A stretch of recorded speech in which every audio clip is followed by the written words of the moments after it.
Looking outside from the confines of Arctic Edge Ice Arena, we see a beautiful snowy night for hockey here on the east side of the state.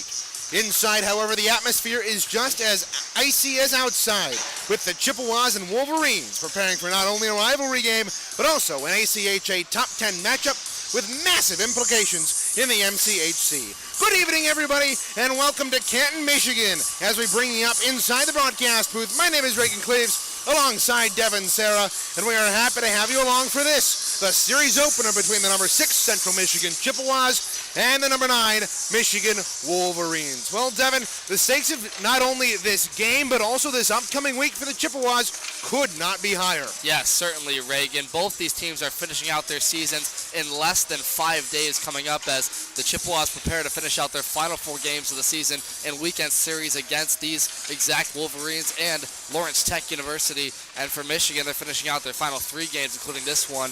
And when you talk about the stakes, not only in the MCHC as these teams sit 4th and 5th, but also in the rankings. Michigan at number 9, Central Michigan at number 6. And going into the final weeks until the playoffs, they absolutely both need wins here to continue their run to nationals. Yeah, it certainly should be a fantastic week for us here on CCHN. We just hope that the guys can perform on the ice as they should be able to. Well, taking a look, before we jump ahead to this game, we'll take a look back at the last game between the Central Michigan Chippewas and the Oakland University Grizzlies. Yeah, taking a back look at that series against Oakland, and you talk about the second game in which Central tied them. We started in the first period. It was Oakland who got on the board for the first 2 goals. Both of those, one coming from Ryan Kachi, who scored in both those periods to make it a 2-0 game in the second. The first period were scoreless with 14 shots, 14-9 in favor of the Chippewas. Now into the second, it was both Richie Metz and Ryan Kachi scoring in those goals. Comes free to center ice here, come the other way.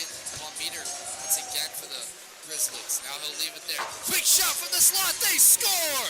Ryan Kachi takes one from the high slot, goes blocker side on Colin Smith, and Oakland, just like last night, gets the first goal in this game. It's 1-0.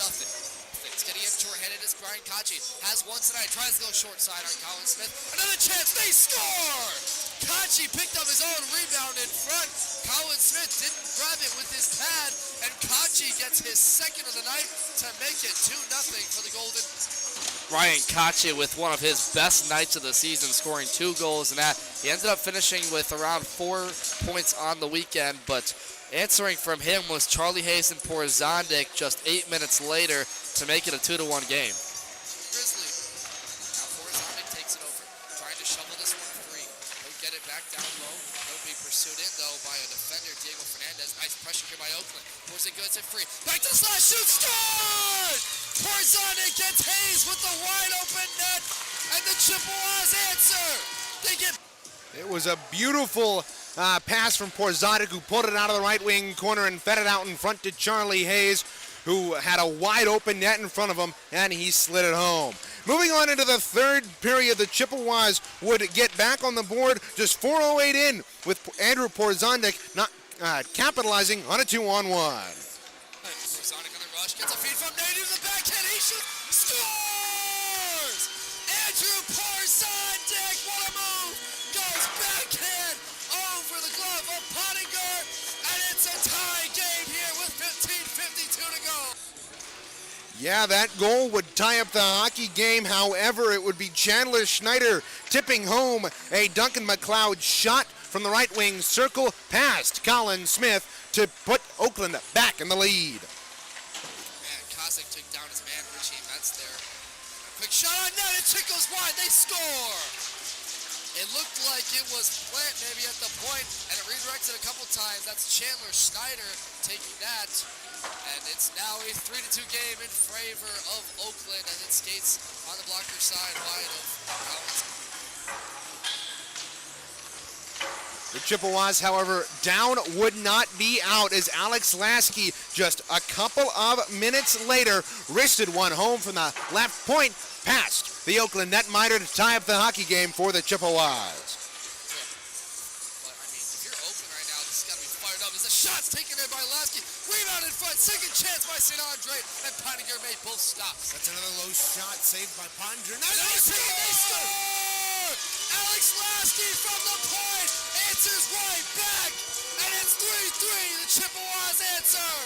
Yeah, as you heard that animated call from me and Reagan as Alex Lasky tied the game up for his first of the season. That would prove to be the last goal in the game, as neither team could score in the final 8 minutes of regulation. It would go on to overtime, where the Chippewas would dominate most of the period and even look like they had a chance to win it after Isaac Gibbs had a breakaway on the goaltender Pettingill. Pettingill made the amazing stop with the low blocker to keep it a 3-3 game. That would end overtime with a 3-3 tie and would send the Chippewas to their 5th tie of the season, and ACHA across all 3 divisions, by the way, leading tie, and certainly not one they wanted to see that night. Oakland and Central official shot totals would be 45-35 in favor of Central Michigan. Central went 1 for 4 on the power play on the night. Oakland went 0 for 4. And you talk about a game the Chippewas did not want to tie in, certainly against not one of the better foes in the ACHA overall. Yeah, certainly, especially coming off of that 9-4 win the night previously. That was certainly a frustrating tie for Central Michigan, and hopefully they can bounce back here tonight against the University of Michigan. Taking a look around the MCHC, we still at the top of the division have Lawrence Tech, who is 8-0-2 with 18 points. They sit atop the MCHC East. They are Central Michigan's opponent later this weekend. Adrian, who just played earlier this week against Michigan and will play them again tomorrow night. They sit at 6-4-0-1 with 13 points, tied with Saginaw Valley State in points, but ahead of them because they have played one fewer game than the Cardinals, who sit at 5-4-1-2 on the campaign. Then comes these two teams, Central Michigan and the Michigan Wolverines. Michigan sits at 5-2-0-1, coming off of an 8-0 trouncing of Michigan Flint last night in the confines of Crystal Fieldhouse. That lifted them 1 point above Central Michigan with 11, and the Chippewas have 10 with a 4-2-0-2 record on the campaign. Rounding out the 6 and 7 spots, Oakland sits at 1-7-0-2 with 4 points, and Michigan Flint still does not have a win. They are 0-9. Yeah, Reagan, thanks for that update on the standings, and looking closer at Central Michigan and the University of Michigan today. Central tonight with 11 wins, 3 losses, and 5 ties in the season, 27 points, 15th overall in ACHA Division 3.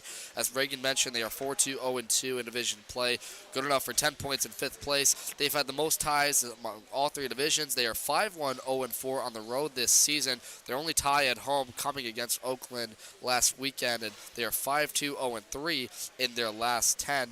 But Reagan, one of the big stories of Central was that they've allowed a shorthanded goal now for the 3rd straight night. And when we talked about all of last weekend, the power play and the special teams getting better, that was a story to follow. And it'll be one we will see here tonight if they can correct those woes. And looking at the other side of the ice for Michigan, 10 wins, 7 losses, 1 overtime loss coming against Hope College earlier this season, and 2 ties. 23 points, good enough for 25th in ACHA Division 3. As Reagan mentioned previously, 4th in MCHC East. And they are in the midst of a 5 games in 5 days stretch. They lost to Adrian last Sunday in a 2-4 loss. Then they went on to play University of Michigan Flint last night. Tonight they're taking on Central Michigan, and we will lay the score of this one. Tomorrow night they will go back to take on Adrian in a rematch to finish out that weekend series, and then they will play Central Michigan in their final regular season game of the season. And that's a big one, Reagan, because now they are playing their final 4 games, or 5 games really, of the season against MCHC opponents. Yeah, certainly much like Central Michigan has, where they're finishing up their schedule with 5 straight MCHC games. Central Michigan is finishing out with 6 straight, but still, this is a tightly packed end of the season for both these two squads, and they have to play their best hockey this week. Taking a look, sorry. Devin, you've got something else. Just one more thing. They're 7-3 in their last 10, so Michigan's done well overall. They've swept the weekend series against Oakland and Michigan State. So these Wolverines have come into tonight in a pretty good sitting position, but they did come off a loss against Adrian and Grand Valley State, Reagan. So playing not only their 3rd straight game in these 5 days now, they could see the story beat tonight if they're a little bit tired on the lines. We'll get to that later in the game for our keys.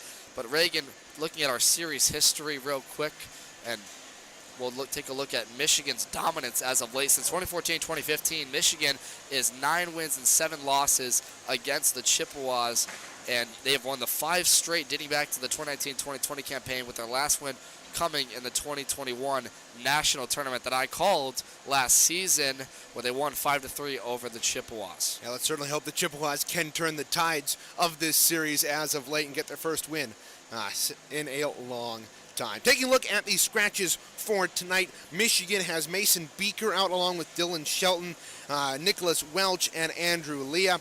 Meanwhile, the Chippewas, couple of normal scratches, Luke Wild out, Austin Whaley out, as well as Kyle Chapman. Darsh Kashyap out of the lineup tonight as well.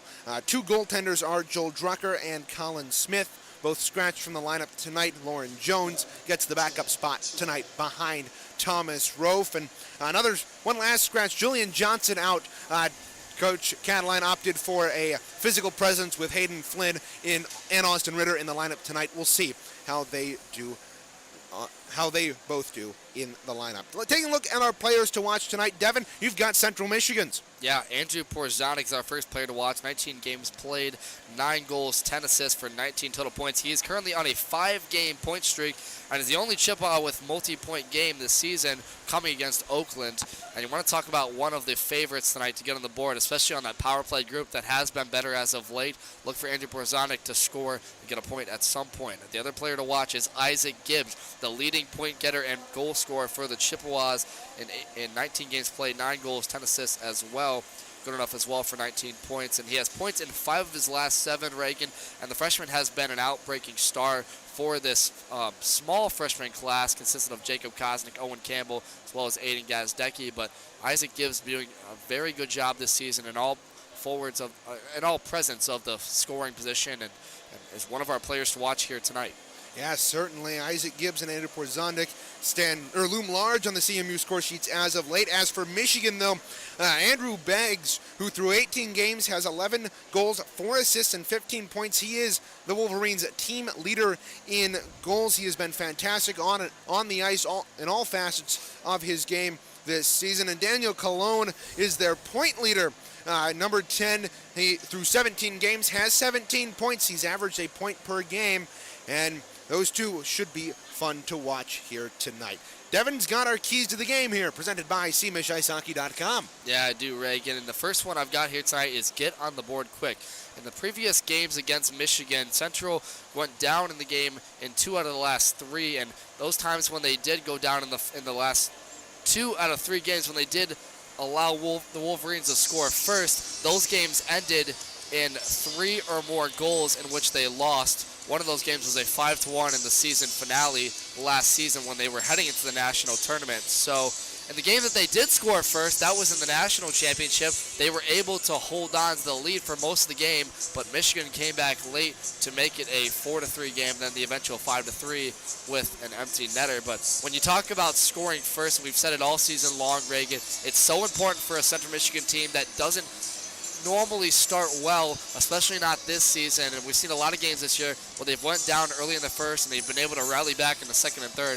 But it's going to be important for Central in a game that they absolutely must win, amongst all 4 of these games in which they must win, that they get on the board first. The second key is to crash the net and try to create chaos in front of the goaltender. When Central has had a very good opponent in the past, notably against that Trine series, they've been able to get pucks to the front of the net and sort of scramble for second and third chance opportunities. And against a great goaltender in Haleman for the Wolverines, who's been excellent for them all season long. We'll get to talk about him a little bit later as well. They're going to need to get those second and third chances. They're going to need to get to the front of the net and just get stuff on the net, get through the block shots, make it hard in front. We know this is going to be a physical game.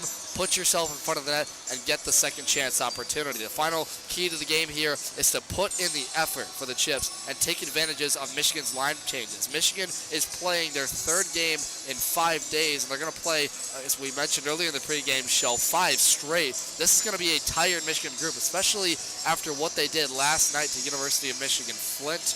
I expect quick line changes early on from the Wolverines. I expect them to get their second and third lines active early to help out that top line, including Cologne. So for the Chippewas, it's about putting in the effort and taking it to Michigan. They are the more physical team, as historically known, and that's why they've elected to take Hayden Flynn into the lineup instead of Julian Johnson, is to establish that physicality. For the Chippewas, it's all about effort and playing a full 3 periods here tonight, Reagan. Yeah, you mentioned the physicality from Hayden Flynn. He was involved in partly a fight in that last game against Oakland. That should be a fun. He's back in the lineup tonight. He should be a ton of fun to watch. Taking a look at our Light the Lamp picks, Tristan, who still sits in 4th place, got the first pick tonight. He's going with the hometown boy, Justin McCumus, who is returning to his home rink for the last time as a Central Michigan Chippewa. So Tristan went with him, hoping he could perform well tonight. Joe picked Andrew Porzundik, a wise choice by our social media guru. As we mentioned earlier, Porzundik's on a hot streak, 5 straight games with points, the longest active CMU point streak here in this one. I ended up going with Jacob St. Andre, picking 3rd, hoping that he can get something going tonight. And Devin, you were in 1st place coming into tonight. Who did you go with? Well, let me tell you a little bit of a story here, Reagan. And you know, I came into the Light the Lamp last weekend as sitting last, and I picked a couple times Brendan Martin 3rd, not last technically, but I was close to last, picking Brendan Martin and Porzundik. And then I picked St. Andre and Porzundik last weekend, and I got 7 points in 2 games. Yeah. So I am the leader in the Light the Lamp category. I just wanted to say it again because it sounds so good. But my Light the Lamp tonight is Isaac Gibbs. I was talking with Ben Rychuk on the team bus heading here tonight, and he mentioned that Isaac Gibbs had a great week of practice. He looked very solid on the power play group, 13 goals this season, and the freshman is going to have a strong presence on all sides of the ice. So Isaac Gibbs is my Light the Lamp for tonight, and hopefully he can keep me in the lead in front of you, Reagan. Yeah, and you might also need a bigger headset there to contain the size of your head. That'll do it for tonight's pregame show. But we'll step aside. Devin Sarah sat down with Coach Tyler Cataline earlier today with this newest edition of the Coach's Show, and that's coming up right after this. It's the Chippewas and the Wolverines coming up next. Of the Coach's Show. I'm Devin Sarah, joined with head coach Tyler Cataline of the Chippewas. Tyler, your team is getting ready to play 4 games in 5 days, including this weekend series against Michigan, University of Michigan, and Lawrence Tech. Tell me a little bit about what your team's done to prepare for the quick amount of games. Yeah, it was a quick turnover after last week. So we had a practice yesterday, and just did a walkthrough, our power play, our forecheck, and just kind of get the legs moving and watch some film on Michigan, yesterday and this morning. So, it's going to be a lot of hockey, and we're ready for it. You talk about the special teams and working on that. You guys have done a lot better on the power play since we've asked you a couple of times about the struggles throughout the season, but you've had 5 power plays and 15 opportunities, but you've allowed 3 straight games with a shorthanded goal now. Tell me a little bit about what you're changing on the power play or special teams in general to adjust. Yeah, the power play, the shorthanded goals. We were playing only one guy back, and that guy messes up on the back end. They get odd-man rushes or a breakaway. So, no, we're putting 2 guys back up there on the blue line now. So, if one guy goes down, we got the other guy back there. So, hopefully that works for us.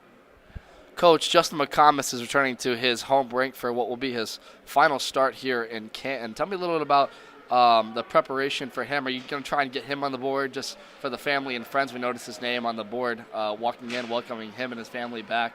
Are you going to try and get Justin McComas on the board here today, or how's he going to play into today's game?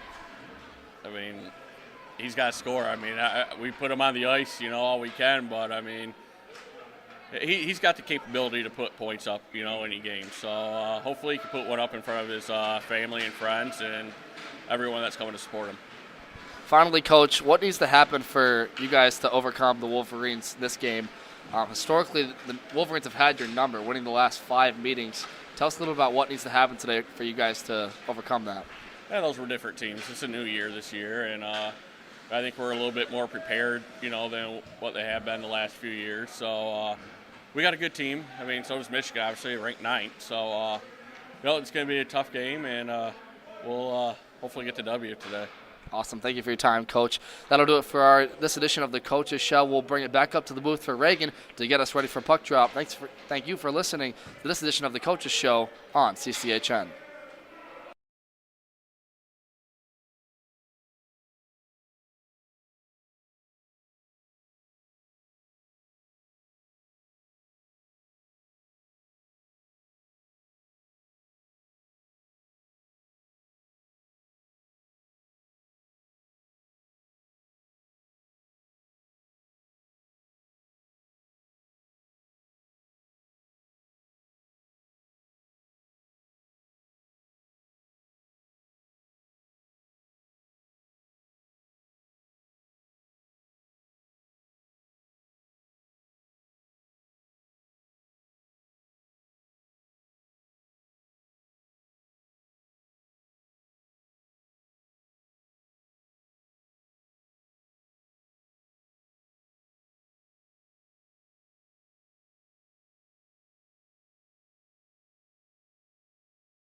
Starting netminders tonight and starting lineup presented by SeamanChiceHockey.com.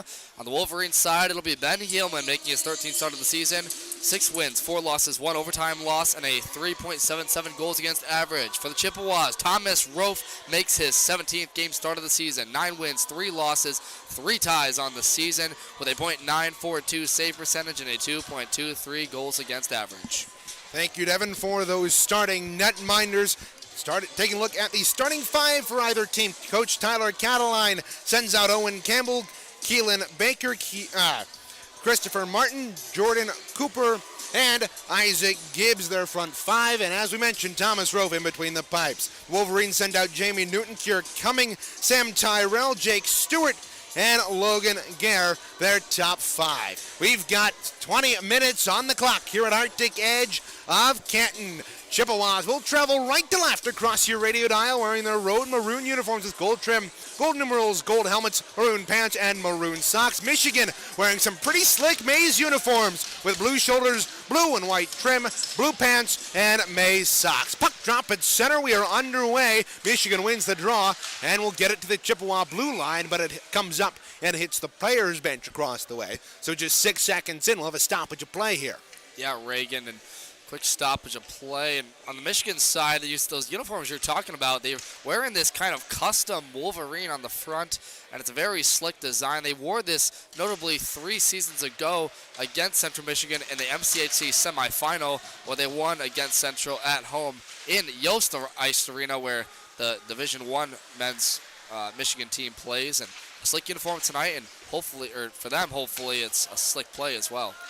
And it much resembles the Oakland Grizzly a little bit, at least from a distance. It is a different change from their block M as it's dumped into the Chippewa end to our right. 35 seconds gone here. It's thrown back into the Michigan zone by the Chippewas. Will have a stoppage of play as this will go for icing. Draw will come to the left side, or pardon me, the right side of Thomas Rove. It'll be Calise to dig in with Owen Campbell. Draws one by the Wolverines, slapped down into the corner. Campbell taken behind the net. There's Calise to pick it up. We'll feed it up top to the point, near side for Rathmuther. Rathmuther will play it down off the side of the net. Christopher Martin shovels it to Gibbs in the corner, and Gibbs will send it out to center and back into the Wolverine end. Quick shift there from the top group of the Chippewas. Owen Campbell out there with Isaac Gibbs. Now in over the line. Look out, a shot right by the blocker of Rofe by Trevor Callis. That was turned aside. Callis gets it back, feeds it out in front, bouncing puck in the slot. It's cleared, but Simon Selly can't get to it in time. He works it around a Michigan player, though, and out to center ice. What's notable, Reagan, is the quick shifts tonight will be on the Michigan side. Now they're playing their 3rd straight game in as many days, and they won last night against the University of Michigan Flint, but they're coming off losses to Adrian and Grand Valley State, and Michigan's looking for a hot start to get this one going, as they need to, with how much time on the ice they've had in the last 48 hours. Yeah, a bit of a slow start here for either team through the first minute and 40 seconds. Puck tied up in the corner, feed it out in front, and it's stolen by the Wolverines, and they'll charge up ice. However, Porzondik kept it at the line, but the Wolverines get it back out to center, where Alex Lasky will fire it in. Puck tied up on the near wing. Andrew Porzondik couldn't get to it. St. Andre bumped into his man, but his opposite number, Owen DeVries, gets it out. DeVries, the Rockford High School graduate, moves it up to Cologne near side. Cologne feeding it out in front. Intended there for Warden. It was knocked away. Warden in the left corner will dance behind the net. Pressured by Simon Selly. He's bumped to the boards. Alex Lasky coming in there as well. Pulled free by DeVries up top. Back to DeVries. He had it go off his skate, and the Chippewas clear it out to center ice, and this will go far enough for icing with 17:33 to go here in the first. Man, a couple of quick clears here from the Chippewas. They haven't really stopped to reset and get any offensive pressure going. They might be just waiting to see what kind of offense they're expecting here from the Wolverines. They really haven't gotten much to the goaltender Rofe yet, just trying to work things out with 17:33 left in the first. Draw will come into the right wing circle of the Chippewa end to our right. Digging in, it'll be Michael Strauss with Joey Simon Selly. Strauss wins the draw. But the Chippewas are able to get the puck behind the net here. Simon Selly Backhanded it for defensive partner Alex Lasky. Lasky along the far half wall, shovels it out to center ice. Stretch pass to the near side. Porzondik couldn't handle it on the cross ice feed from St. Andre. Porzondik's pinned to the boards, trying to get it free. It comes free to the goal line. Bouncing puck, and it's corralled here by Ramboer. Ramboer trying to get it out to center ice. Puck bounces it back to the Chippewa line. Austin Ritter, fan of the initial pass, but eventually gets it out. Nadeau got knocked down across the way, and Ritter collects the loose change and puts it out to center ice.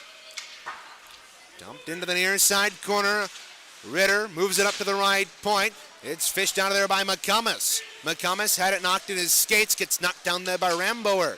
Now moving over the line, here's Logan Gare. Gare drop pass for Cologne, and his shot is deflected up and out of play. Draw will stay in the Chippewa end with 16:35 to go. You know, Reagan, it's not often we get to see pregame festivities in the ACHA, but Justin McComas had the chance to be involved with a ceremonious puck drop in his honor for his final start here from Canton Ice Arena, the Arctic Edge Ice Arena, and what has been a long career for him in the ACHA and not to mention high school and lower junior hockey. So a good ceremony for him, and great to see his family and friends here all today cheering him on. Certainly, McComas playing his 105th game in the ACHA. Played a little bit of time before he came to Central Michigan. Puck captain at the line here by the Wolverines. Ben Rychek collects, though, and moves it up to Christopher Martin, who throws it right back down to his defensive partner, Baker. Long stretch pass into the offensive zone there by Keegan Moore, and it goes behind the Michigan net. Jake Stewart back there to play it, shovels it around the boards to the far side, kept in at the right point by Baker. Now a pass ahead. Here's Newton in over the line. He's got one man to beat. Cuts to the high slot, fires a shot high of rope on the rebound. It bounces around, but it's collected by Moore.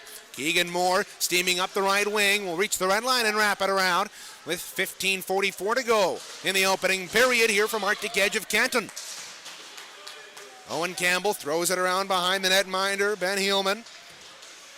And Michigan regroups. Up left wing, outlet pass intercepted by Isaac Gibbs. Gibbs picks it up in the right circle, feeding it out in front. That was knocked away, and it comes to the left point where it's pushed out of there by Gare. Gare in a battle with Owen Campbell on the near side, drops it off. And they got a man right in front, working in. A shot saved by Rofe, and the rebound was cleared. Kept in at the line, though.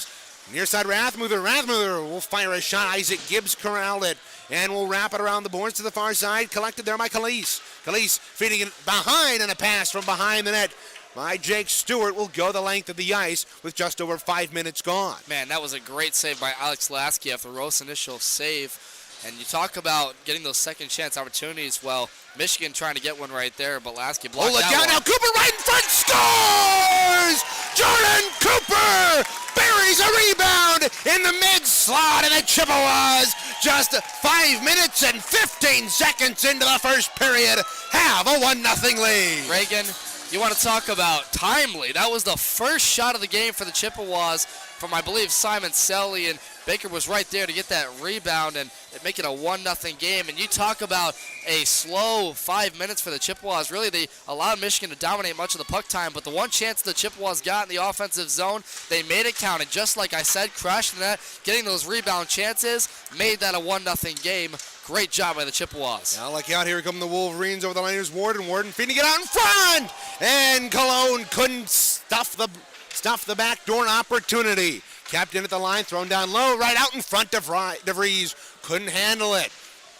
Right into the near corner, behind for DeVries. DeVries fishes it out of the right corner, worked from behind by Brennan Martin. DeVries pulls it to the high slot, will feed it into the left corner to nobody in particular. Behind the net, taken by Warden. Warden pressured there by Austin Ritter. Now look out, Warden trying to feed it side of the net. Puck is free, and it's cleared out to Jacob St. Andre. St. Andre had it knocked away from him, and his opposite number, DeVries, will fire it in around. Across the way in the far half wall, Brennan Martin couldn't get it out. Now here's Cologne. Cologne left corner, feeding it out in front. It was blocked away. Cologne gets it right back, same spot. He's bumped off the puck. McCummins moves it up the half wall.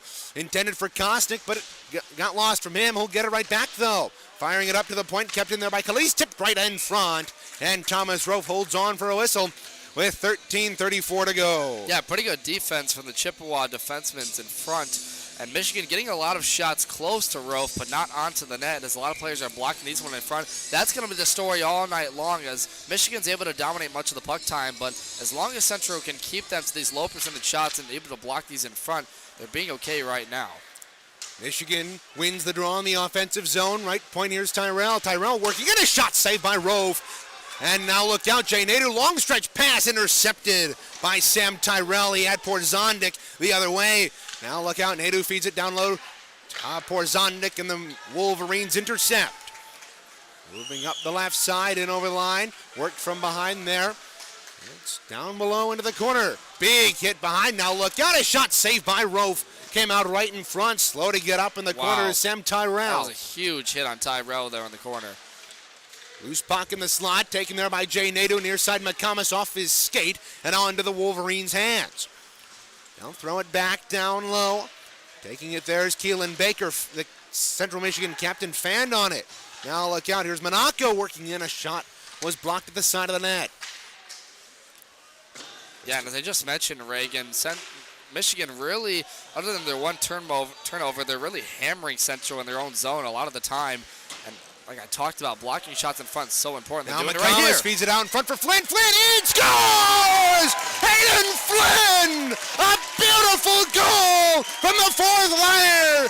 And a beautiful one-touch pass there by Justin McComas to enter the zone. And the hometown boy gets an assist on the goal that puts the Chippewas up by 2. 2 goals on 2 Chippewa shots, and the transition game for the Chippewas is excellent. They come all the way back down the other end of the ice, take a stretch pass for Hayden Flynn, as they've done so well all season. And Central, notably a team that loves to play this stretch pass game, getting it through center ice, right to the tape of Hayden Flynn. And I'll tell you what, getting into the lineup, Hayden Flynn is on an absolute tear right now, Reagan. He's had goals in 3 of his last 4 games. Yeah.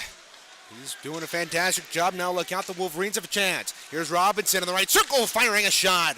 That went wide. Rebound, pops out to the far half while Keegan Moore had it bounce around his skates. Now an outlet pass to Flynn. Flynn will try to fire it in on goal. It was blocked though. Working up the right wing, here's Ramboer.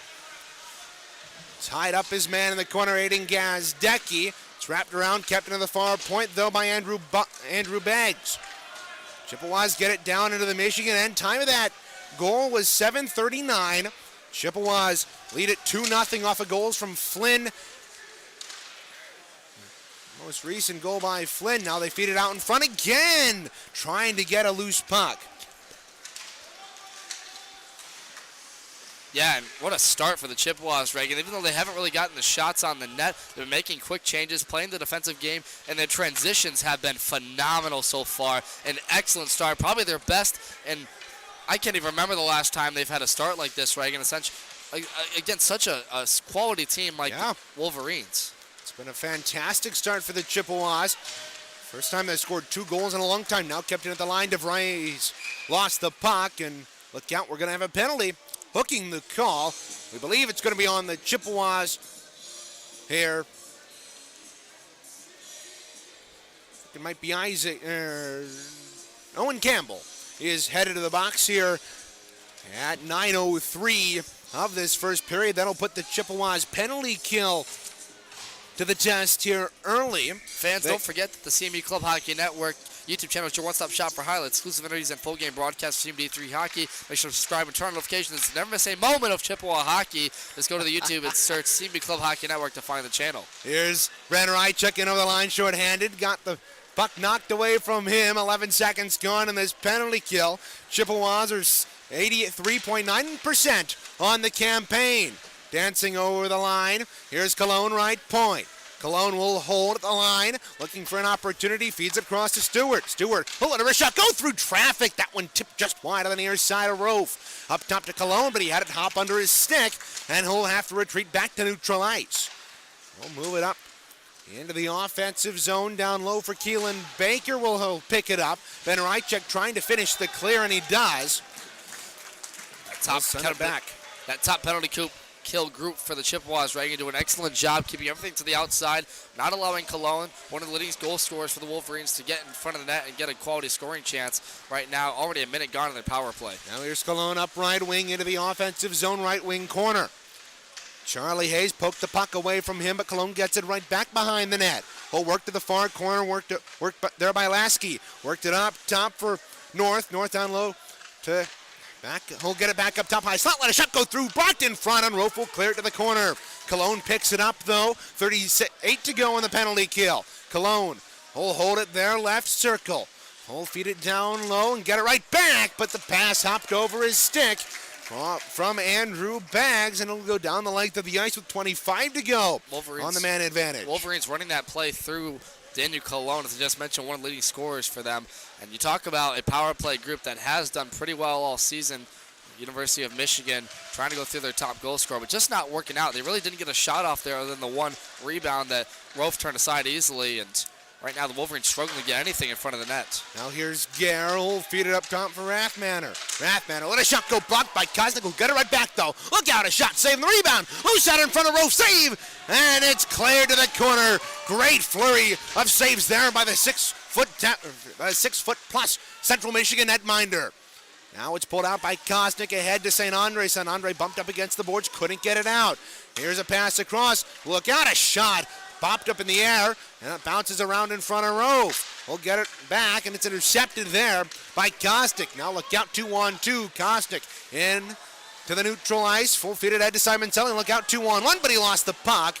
And the Wolverines get it back with 8:18 to go here in the first. Kept in at the line here by Cram of the Wolverines, and Borzonic will finish the clearing attempt. Thrown in to the right corner, the Chippewa end, 2 on right. Borzonic gets at the half wall, throws it up top, intercepted by Tyrell. Tyrell will throw it down low from the left point. Working in there is Frederick Baldwin. Baldwin's taken down by Simon Selly, who throws it to the near corner.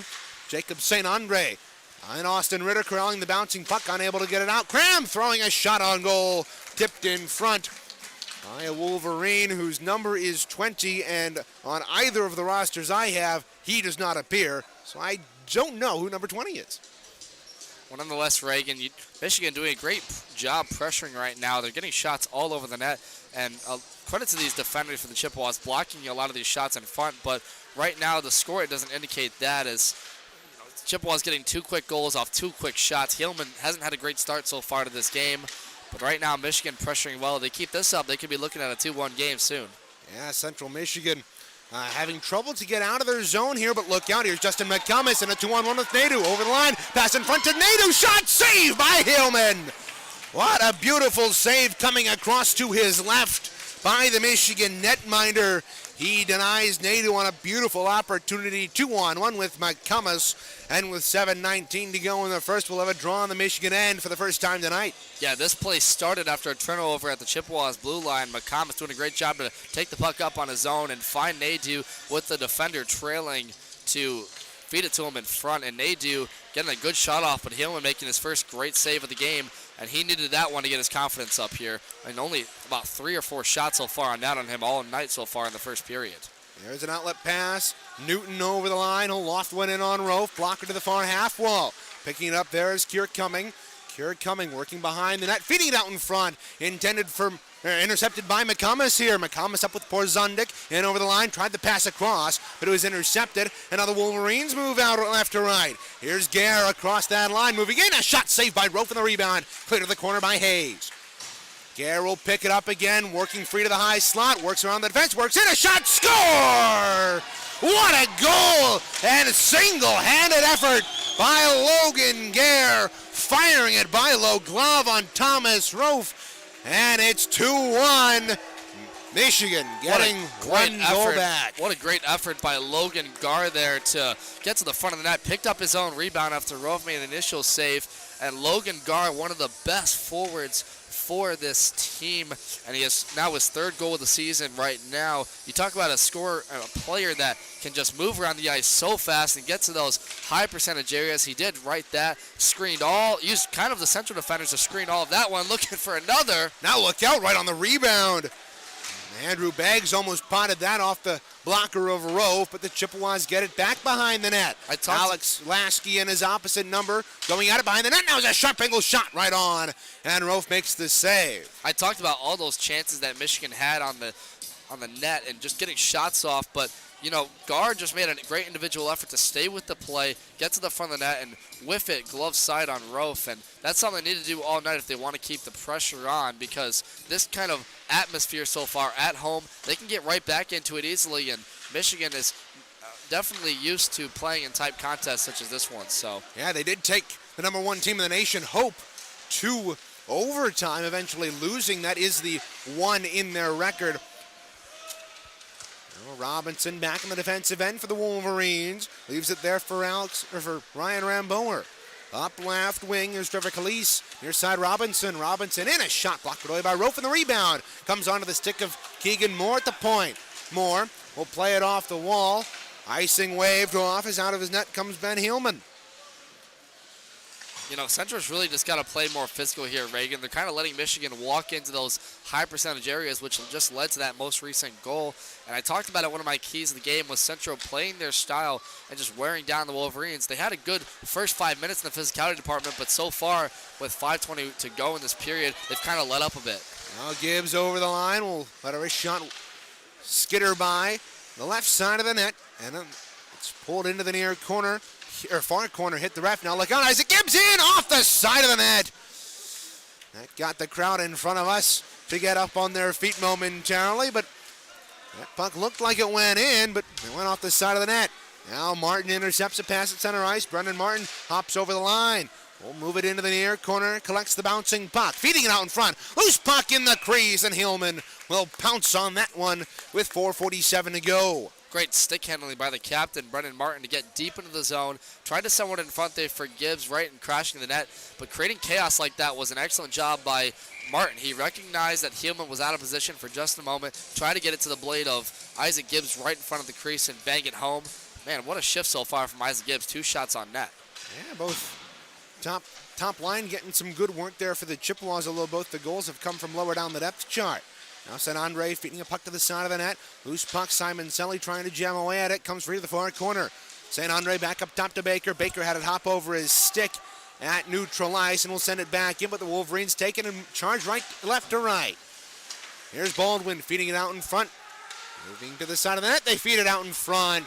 There's Baker. He had it knocked away from him. Stewart kept it at the point, though.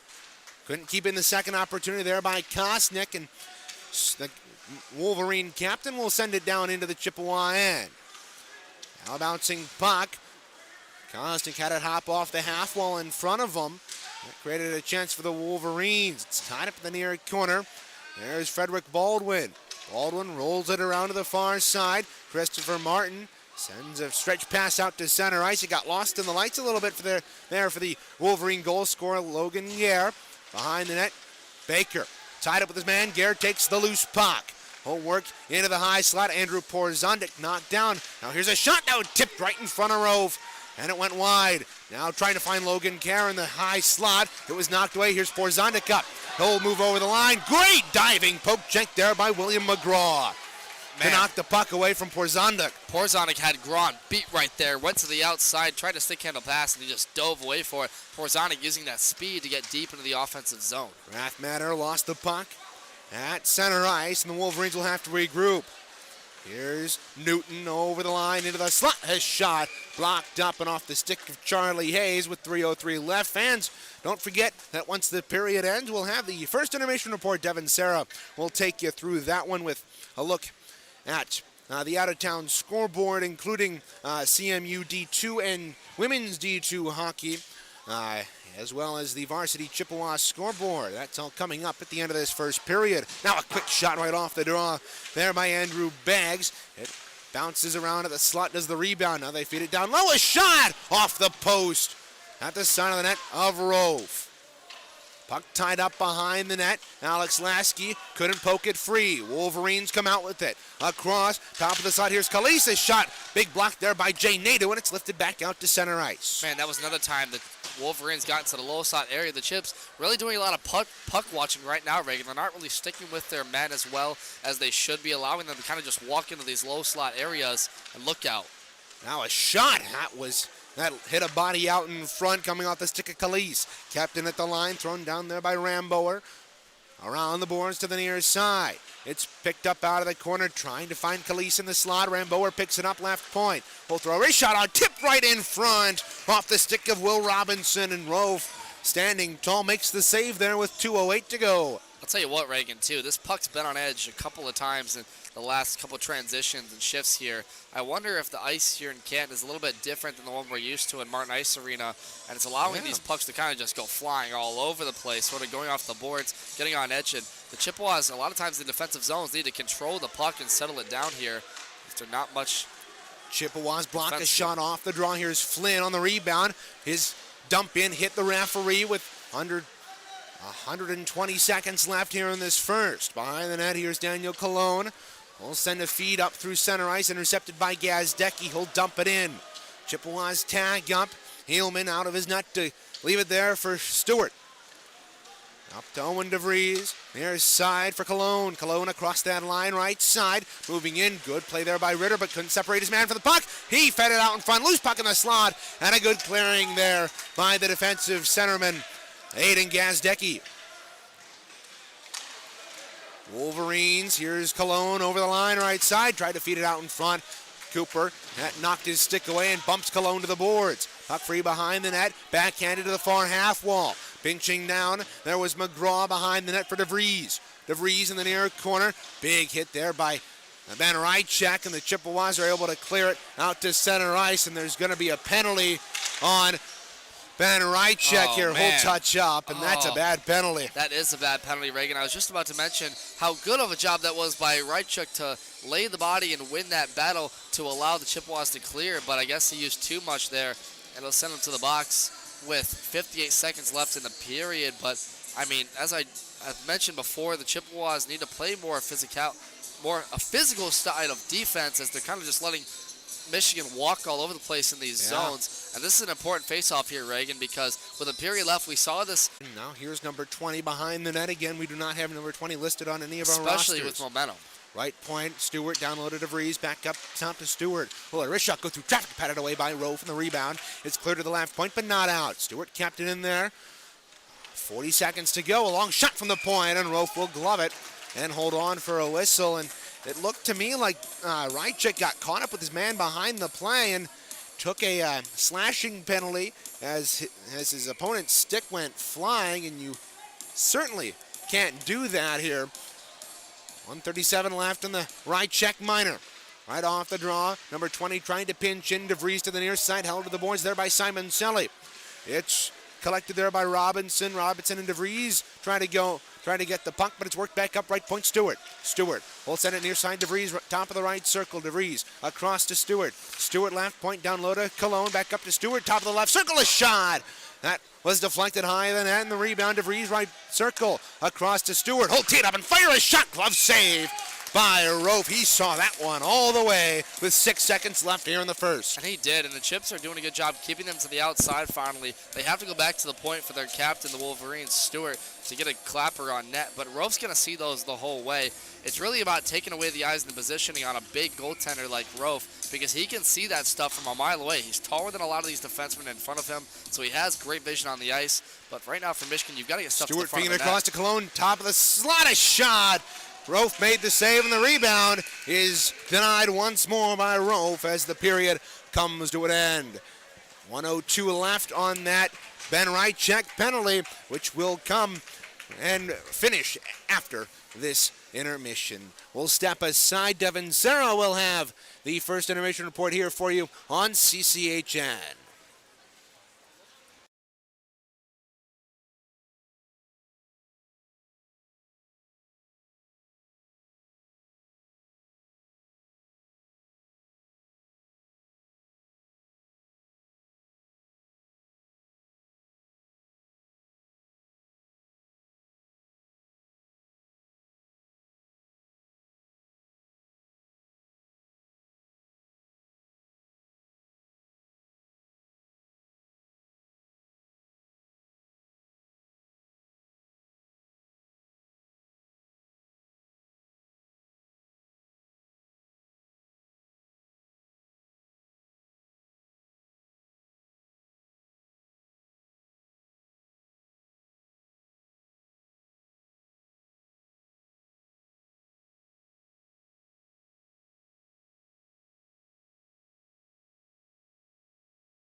Back with you inside the Canton Ice Arena here in Canton, Michigan, as right now we sit in the first intermission report. The Chippewas up 2-1 over the University of Michigan Wolverines after a strong first 10 minutes.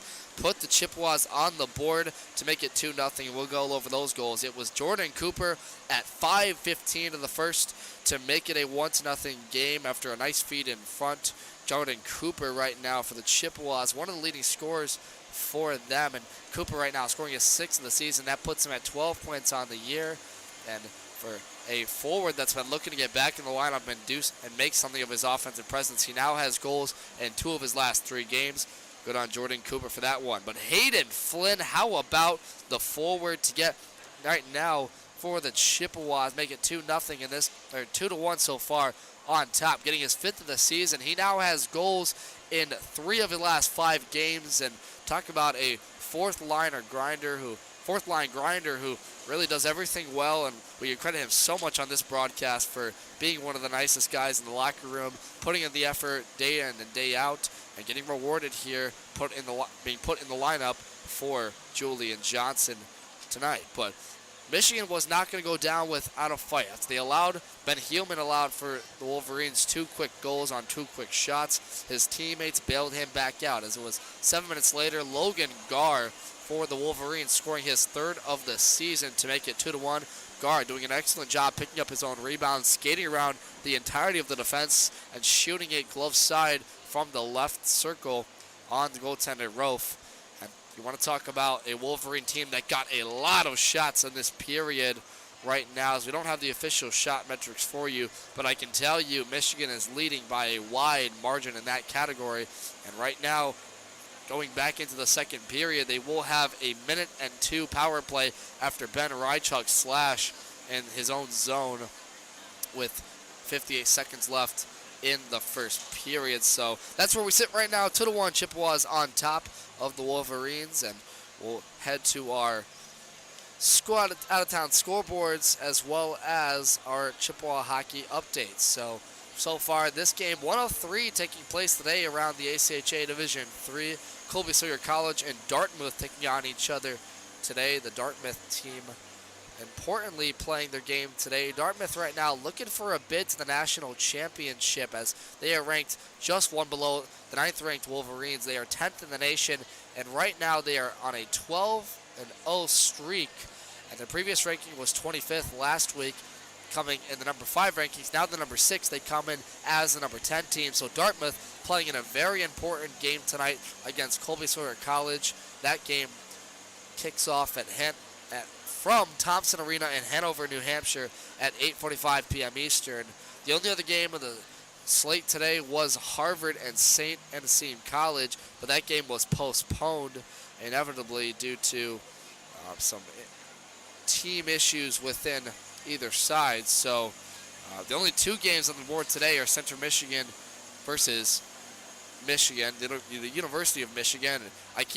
I do not want to say Central Michigan and Michigan for you folks, because I know it can get a little bit confusing, so forgive me for the long extended pronunciation of this squad. But Colby Sawyer College, Dartmouth, Central Michigan, and the University of Michigan, the only games on the slate for today. As for our Chippewa athletics update, so far yesterday the women's golf team took on Bowling Green in a 3-2 victory over that team, and they play as well today once again in a match play challenge, I guess before their season coming up here later this year. So that game taking place tonight.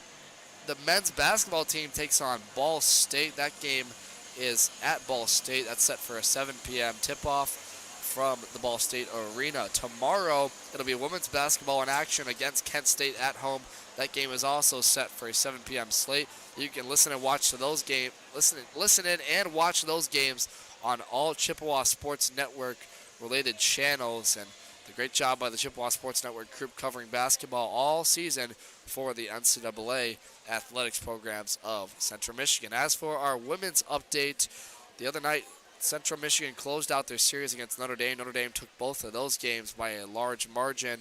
So now that'll leave Central with their last 2 games of the season coming up on February 19th and 20th against the Northern Michigan University Wildcats, and those games will be in a presumed home-and-home against Northern Michigan, and we will await the scores of those for you in the coming weeks, and that'll take place just around tournament time for the MCHC, so we'll be able to give you those in a timely manner on February 19th and 20th. As for the rest of our schedule here coming up, we might as well give you tomorrow's schedule for the ACHA, and it's an important one for a slate of games. Adrian College will take on Michigan tomorrow at 8:50 p.m. Eastern from Arctic Edge Ice Arena here in Canton, Michigan. That's set for an 8:50 p.m. puck drop. Western taking on Davenport as well from Patterson Ice Center.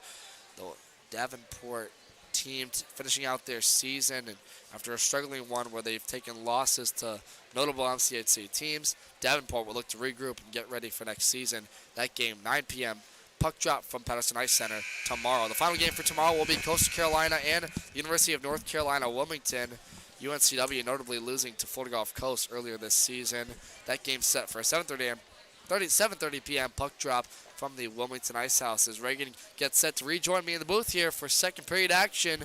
Right now in a 2-1 game between Central Michigan and University of Michigan in the first of this 2-game weekend series. We'll step aside and get you ready for second period action coming up next here on CCHN.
Reagan Cleaves with Devin Sarah here, radio ringside inside the Arctic Edge of Canton, home of the Michigan Wolverines when they are not playing at Yost Ice Arena. It's also home to, or used to be home to Joel Drucker's former high school team, the Plymouth Wildcats, and also the Canton Chiefs. So this venue serves a lot of teams here in Canton. Chippewas and Wolverines back on the ice for the second period of play. Thomas Rofe taking his place between the pipes, 2 on our left, while Heelman, once he is done stretching and warming up in front of the Wolverines penalty box, will take his place to our right. You know, Reagan, you're also forgetting about the AAA Victory Honda Club that serves here. Notably plays against Little Caesars. It's just to name one, affiliate of the Detroit Red Wings. And great venue here, really. I mean, I've been impressed with the Arctic Edge Ice Arena. Great venues for food and accessories. And I got a burger earlier that honestly wasn't the greatest, Reagan, but I'll give it a 7 out of 10 for that effort. But yeah, I had the chicken tenders were pretty good. I mean, food is food, right? Yeah, food is food. I mean, it's concession stand food. Yeah, we're back playing hockey here in the second period. Owen DeVries tried to move it into the zone. Puck bounces around there. Free behind the net. Jordan Cooper teaming up. He lost the puck to number 20 near side for Cologne. Cologne will feed it up top for Stewart, but it comes out of the zone, and the Michigan captain will retreat to his own blue line. Stretch pass ahead to number 20. Had the puck knocked away from him. DeVries gets it back, though, right point. He's knocked away from him. Good defensive stick reach there by Jordan Cooper to force the Wolverines back out to center ice. Cologne and Cooper charge into the corner. Stolen there by Baker, who wraps it around to the far side. DeVries. DeVries up top to Stewart, back down to DeVries. They're still on the power play for another 10 seconds. Here's DeVries in the left half wall, working up to the right point. Down low, taken there by Newton. Newton holds it left circle. We'll feed it down low, left circle, Cologne. Cologne, right check out of the box. Cologne up to the high slot, knocked away, and there's a 2-on-1 developing. Poked ahead to right check. He's in, off the post! He rang it off the right post, but it's kept to the line here by Cooper. Cooper working in a shot, saving the rebound. Is underneath Haleman and Devin. Right check hits the post for the second straight game. Wow. Daniel Cologne gives this one up on the blue line. It allows to a breakaway feed for Ben Rychuk off the right post, just barely. And man, that was Rychuk's what could have been at least his third of the season. And man, he had a second chance opportunity with Cooper streaking in to get the rebound chance for him. Hillman barely swallowed that one up, but that's a bad giveaway by the leading scorer, Daniel Cologne of the Wolverines. Here's Simon Selly trying to feed it down low to St. Andre, but he had that puck knocked away from him. Now Lasky, a hammer shot from the high slot was turned aside, and the Wolverines get it out to center ice. Now here's a 2-on-1. Calise in over the line right side, feeding it out in front, back door, just wide of Rofe, and he'll cover the rebound off of the half wall on the back door. Andrew Beggs trying to jam that home, and he put it wide. Yeah, and Beggs was trailed on the play there by Joey Simoncelli, stuck with that one on the 2-on-1, and didn't allow him to get the backdoor feed on Rofe. Great job by Simoncelli playing defense there. Lasky off the draw, will fire it up the glass. One thing to note about this ice arena is that unlike most community rinks where you'll see partitions in between the glass, there's really just a tiny little bit of space, and it gives some pretty good sight lines down the lines as that comes out, as the puck comes up and out of play. It skid around the catwalk down below us. Joel Drucker ends up getting the puck from Kyle Chapman. Yeah, Chapman. 2 scratches here tonight. Right in front of us here on the scoring table, Reagan. Draw will be to the right of Thomas Rofe. I'm surprised Joel caught that. He hasn't played in any games this year outside of one earlier. Wow, doing the tendy like that. I see how you are, Reagan. I'm a tendy. I can take it in. I can give it. Now look out. The Wolverines try to feed it across. It's skittered past Beggs. Wolverines in the offensive zone to our left here. St. Andre takes it away, though. He's got Kosnick, and his pass ahead was knocked away from him. But Kosnick, good stick lift to throw it into the corner near side. Bouncing puck in the right circle. Wolverines come out with that. A pass ahead by Gare, who's got the only Wolverine goal. Comes onto the stick of Brennan Martin. His pass back out to neutral ice, controlled by Gare. Right in over the line, right side. Porzondik working him over from behind. That's a better job by Jacob Kosnick to stay with the play, Reagan. Sent that one deep into the zone. It could have been an offensive chance, and Kosnick almost allowed a costly goal earlier after he didn't stay with the play after blocking an initial shot. And the reason I mention that is we talk about how that first period Michigan got so many shots in the goaltender Rofe, and that was really because the Chips were just watching the puck, not really following their man and sticking with the play, and it allowed Logan Gar to get one goal, not a second. But the Chippewas doing a better job so far in the first 3 minutes of this period to stick with their men and clear these lanes. Chippewas were almost outshot by a factor of 3 in that first period, 20-7, if memory serves me right from when Joel Drucker told us during the intermission. So the Chippewas certainly need to ramp up some offensive effort here, and they really haven't done a good job of that. McComas couldn't corral the pass, but will knock it out to center nonetheless. Wolverines dump that back into the near corner. Back there to play is Keelan Baker, who'll fire it around the boards to Porzonic, who tips it forward to Nadeau. Nadeau over the line left side, cuts to the slot, a shot saved by Hillman, who redirects it to the far corner. McComas, though, comes in and picks it up out of the corner, up the half wall to Newton. Newton battling for it there with Martin. Puck comes free, and the Wolverines might have numbers of 3-on-2. Over the line, here's Kier Cumming. Kier Cumming pulls up in the shot. Saved by Rowe for the rebound. Comes in front, and the net comes off its moorings as Rathmather and the Keelan Baker got tied up, and Baker was sent sprawling into the net. 16:08 to go here in period number 2. Central Michigan and the Michigan Wolverines in a 2-1 hockey game. The visitors having the lead right now. Yeah, right there. Logan Gar won the battle against Nadu in front of the Chippewa bench across the blue line, and it led to an offensive chance. And that's something the Chips are going to have to correct here as well, is these one-on-one battles. They're so important against the boards, winning your face-offs, and right there, Jay Nadu doing great, or McComas doing a great job winning that one. Winning your face-offs and really winning your battles across the boards are what the keys to the game are, because it allows you to set up in your own zone or take it out of a zone and allow your own offensive chance to come. Now number 20 moves in, feeds it out in front off of his skate, and the rebound corralled by the Wolverines. Up to the right point, Tyrell. Tyrell had it knocked away from him. Here's an opportunity for McComas. McComas, he's got one man to beat. Over the line, into the circle, a shot. That went just wide. And the rebound, Chippewas might be caught in a line change here. Working out here, Strauss. Strauss over the line, got knocked down. Cooper will throw it around behind the net. Chippewas trying to get back out of the zone here. Cooper had the first goal in this game, Reagan. That's a great job by him to stick with his man off the bench and keep that away. Look out. Here's 20 and a shot off the side of the net. Rebound in front, and here's Isaac Gibbs up left wing. Whole feet across ice pass off the half wall. Jordan Cooper. Cooper tried to move in, knocked away from him there by a good defensive play by McGraw. Now a one-time shot by Lasky was patted away by the Wolverine netminder, and the Maize and Blue move out.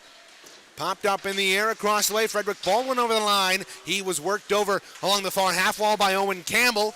And the freshman will send a long stretch pass. He's got Gibbs up to Cooper. Cooper in the slot, feeding a shot right wide of the net, and the rebound pops into the far corner. Wolverines moving right to left here in this second period of play, wearing their maize jerseys with blue and white trim, blue pants and maize socks. Chippewas wearing their typical road maroon uniforms with those golden helmets and everything else being maroon with gold trim. Here's a shot from the right wing half wall by Lasky. It's easily turned aside by Hillman. Here's a shot deflected into the slot. A shot by Flynn on the backhand went wide. Wolverines take it and send it the length of the ice right on Thomas Rolfe, and he will hold on for a whistle with 14:08 to go here in this second period. If you're looking for pictures of CMU hockey, look no further than Instagram. The fantastic Tristan Hagenstein takes some fantastic pictures, and the best of them can be found at Instagram at Tristan Hagenstein Photography. Reagan, we did a media photo shoot yesterday where Tristan came and took some great photos of us, but more importantly, Julian Johnson's photos for the team. And you can find those on CMHIceHockey.com, actually, coming soon, our media info bios as well. I think Joe actually put them up before the game, David. Now, so you go look right now and see if they're on CMHIceHockey.com. Has a high slot. Now look out, Hayden Flynn almost had a breakaway, but he takes down his man. Surprise, Flynn didn't get a penalty. Now Martin feeding it out in front on the backhand, couldn't catch Flynn, and now DeVries will work up a stretch pass out to center ice. Here's Warden over the line into the circle, feeding it out in front. Oh, what a save! That might have actually been Cologne whiffing on the shot. Cologne, speaking of which, has it up at center ice. Pops over the line and out to center. Reagan, that was not a fan at all. Thomas Rolfe came over and stretched the blocker on the leading goal scorer, Cologne, and a great job by the Wolverines to enter the zone quickly and get a shot on right in front. But the huge goaltender, one of the best in all of ACHA Division III, coming up huge for the Chippewas. Now look out, here's Kosnick, dances around his man into the circle. A shot saved by Hillman. The rebound is under the Michigan netminder. Hold on for a whistle. Big stop there with 13 minutes to go. Chippewas coming back the other way quickly. Kosnick over the line, had Jacob St. Andre wide open in the back door and didn't feed it to him in front. Kosnick electing to try and go short side on Hillman on the blocker, and he made the nice stop, but Kosnick's got to do a better job there trying to get to the slot and look for his men, as that one came right to Hillman off the face-off draw once again. And Reagan, the story all season has been a team of individuals learning how to be a team, and right there, I think that could have been a goal if they were just one step more as a team. Yeah. Off the tie-up in the left circle. Wolverines are able to get it out. They've got numbers 3-on-2. Moving up, here's Beggs over the line. Beggs works around the defense, moving on Rolfe. A shot, save! The rebound is cleared behind the net. Stewart will pop it around behind the net. Christopher Martin takes it there and throws it around the boards to the near side. Here's Jacob St. Andre trying to feed it to his man at center, and Simon Selly takes it and fires it around the boards to the far side. Streaking Kosnick couldn't catch it, but the puck was intercepted. Kosnick, good stick lift, working into the near half boards. St. Andre coming in there to help out, works at the high slot. A shot, that was blocked off the stick of Beggs. Rebound across the way, Simon Selly, pinned up against the half wall there by Rathmatter. It's poked free. Wolverines aren't able to get it out, though. St. Andre pitchforking it into the near corner. Stewart throws it around to the far side. Long stretch pass, almost intercepted by St. Andre. And the Wolverines enter the zone left side. Here's Beggs. Beggs feeding it out in front for Calise, but he couldn't corral it. To the near side. A sharp angle shot intended more as a pass. Went up to the right point. It's a shot right on. Rofe made the save. That hit a partition. Bops out in the left circle. Here's McGraw near side. We'll throw it down low to Beggs. Beggs working in. Try to feed it up to the high slot, but it bounced off of a defender and right in on Rofe. Will hold with 11:34 to go. Andrew Beggs has been all over the ice for the Wolverines. Reagan, the leading goal scorer for the team with 11. And Beggs had a great chance there on Thomas Rofe after he stick-handled past a couple of defenders using his speed to cut wide and try and go on Rofe's short side. But Rofe doing a great job saving that. Beggs, and you mentioned this, the block shot in front from St. Andre. Really, Beggs plays both ways excellently as we're going to stop to play here, I believe, for a presumed high stick. Yeah, puck was played with a high stick. And Beggs does so well with his speed and transition. He doesn't give up on the plays. He blocks shots when he needs to. And he's setting up this chance right now for the Wolverines so well because he's able to keep it to the outside. And even though the Wolverines defend him with man press, or the Chippewas man press him, he's able to get to the front of that anyway because they're so focused on Beggs at the front. And Beggs, the leading goal scorer for the Maize and Blue. He's got 11 goals on the campaign to go along with 4 assists. Now working in. Here's Newton, right wing corner. Into the left corner from behind the net. Alex Lasky chops it up. Here's McGraw, left point, down low. Here's Newton. Newton up top across to Tyrell. Tyrell, right circle. That was blocked to the near side. Working down McGraw. Good job by him to pinch down. Now puck comes free. Chippewas are able to get it out to center ice. Bouncing puck back to the Michigan line. And they're able to play it back out to center. Bouncing puck along the half wall here. Gare took a tumble. It's taken up by Newton. Newton fires it near far side to Kier Cumming. Kier Cumming pulls up along the far half wall. Now Porzonik got hit with a high stick. No call as it happened right in front of the referee. He was trying to avoid the high stick himself. Now Porzonik caught up with his man across the way. Along the half wall, worked up McGraw, right point. A little wrist shot, go through traffic, tipped in front of Rofe. He made the save. Now they throw it right back out in front. Trickles to the corner. Here's Newton behind the net. Wolverines trying to feed it out in front. Comes to the point, kept in there. Working, here's a long shot, blocked to the near corner. Halfway through the second period of play. Kick to Gare. Gare will throw it around behind. Newton back there to beat Hayes to the puck. Across the way, Cumming, feeding it out in front. Bouncing puck, kept at the line. Now there's a long shot, and Rofe makes the save to stem the tide of Maize and Blue in the offensive end. 9:51 to go here in the second period. Thomas Rofe doing what he does best, one of the best goaltenders in all Division III. Brendan Martin's coming to give him a glove tap because Rofe has been so excellent all season long, and just he's so big in front. He's able to screen and see the pucks the whole way, Reagan, and he's the reason right now it's still a 2-1 game for Central. Is Michigan's just been pounding the shots on him, but he sees this the whole way. He's clearing lanes in front of himself, clearing pucks to the outside, making the glove cities when he needs to. Rofe just does it all right now. Yeah, he's been doing well, but here the Wolverines enter the zone once again. Behind the net, here's Cologne. Cologne working it up top, a shot right on Rofe. It was cleared away from him, though, by Owen Campbell. Into the near corner. Maize and Blue buzzing in the offensive zone right now. Now look out, they pull it free. A shot by Monaco, went wide. Rebound is cleared up top, kept in there by Strauss. Strauss right circle, puck bouncing around there. Pulled out of there by number 20. 20 pulled to the boards. And Isaac Gibbs takes it behind his own net. 11 minutes gone here in the second period. Puck was intercepted. Now here's Owen DeVries, the Rockford graduate, feeding it out in front. A shot, blocker saved by Rofe. What a save by Rofe. He was already down in the butterfly and had to reach up at the blocker to make the save. Wolverines still controlling, working behind the net. Here's Stewart.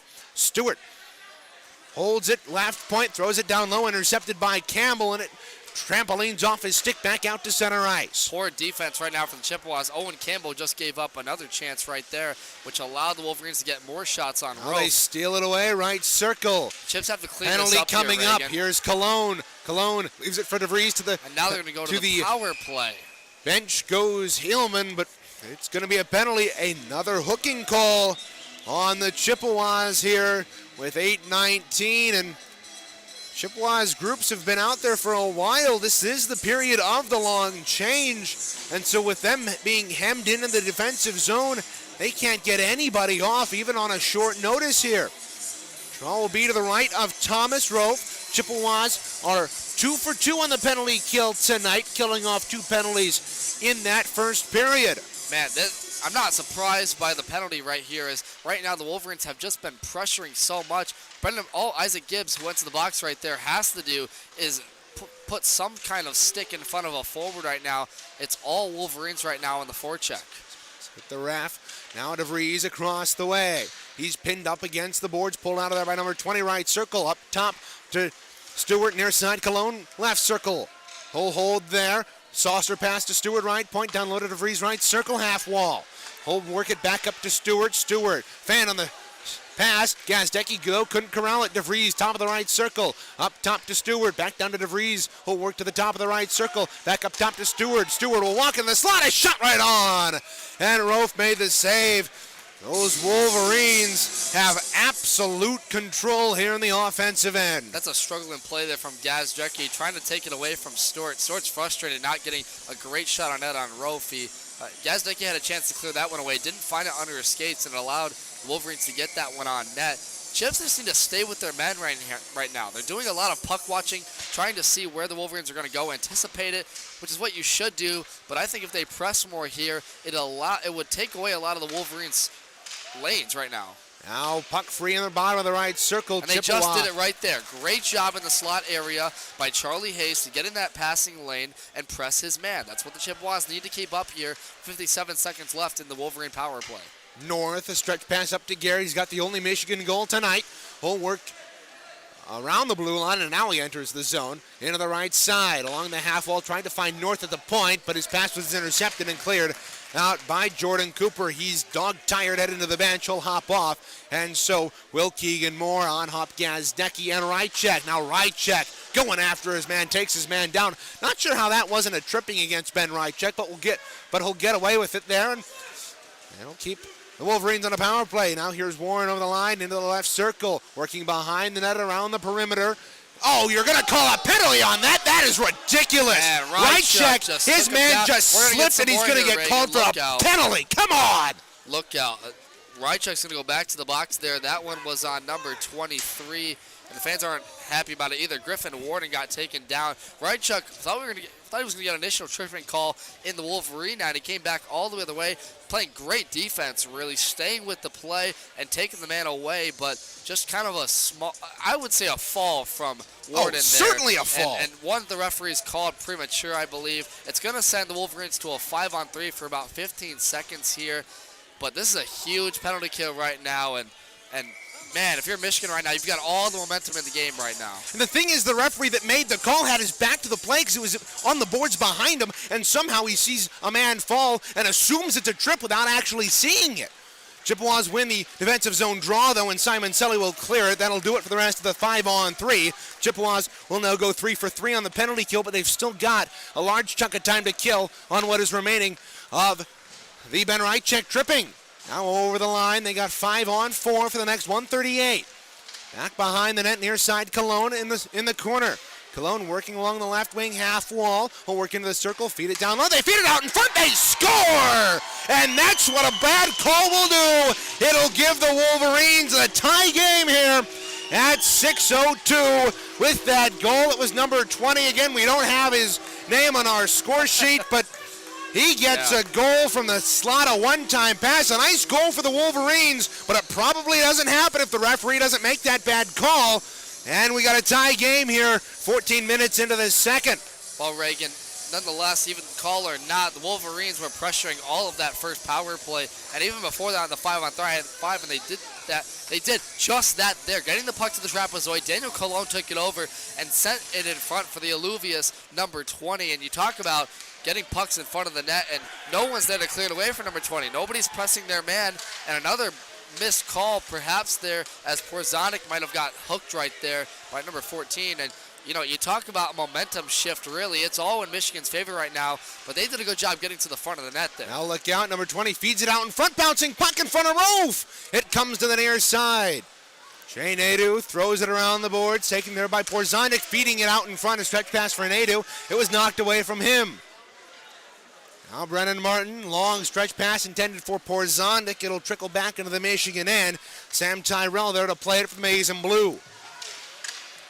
This is all Michigan right now, Reagan, as they're just playing both ways in the ice, pressuring the Chippewas, who can't really get an offensive chance set up. Now here's McComas in over the line, working into the left wing corner. Behind the net, up top right point to Martin. He'll let a shot go well wide. It caromed off the end boards across to Lasky. Lasky will backhand that down. Martin will go off for a change, but look out. Moving up, here's Cumming. Cumming lost the puck, and Nadeau will beat him to it in the near half wall. Lasky picks up the loose puck, feeds it out to Kosnick, who tipped it into the offensive end. Under 5 to go here in this second period of play. Now Kosnick had it knocked away from him behind the net. Great job there by the freshman. There, and now he takes his man down Cumming. No call coming up. And now Kosnick got his stick slashed out of his hands. Not sure where the referee was looking on that one. Now St. Andre picks up the puck ahead. Here's Gibbs. Gibbs moving in. Feeded it across. He almost tried to find St. Andre on the back door, but couldn't do it. Sorry, Reagan. Just as I was saying, the Chippewas didn't have much offensive chance. Look out!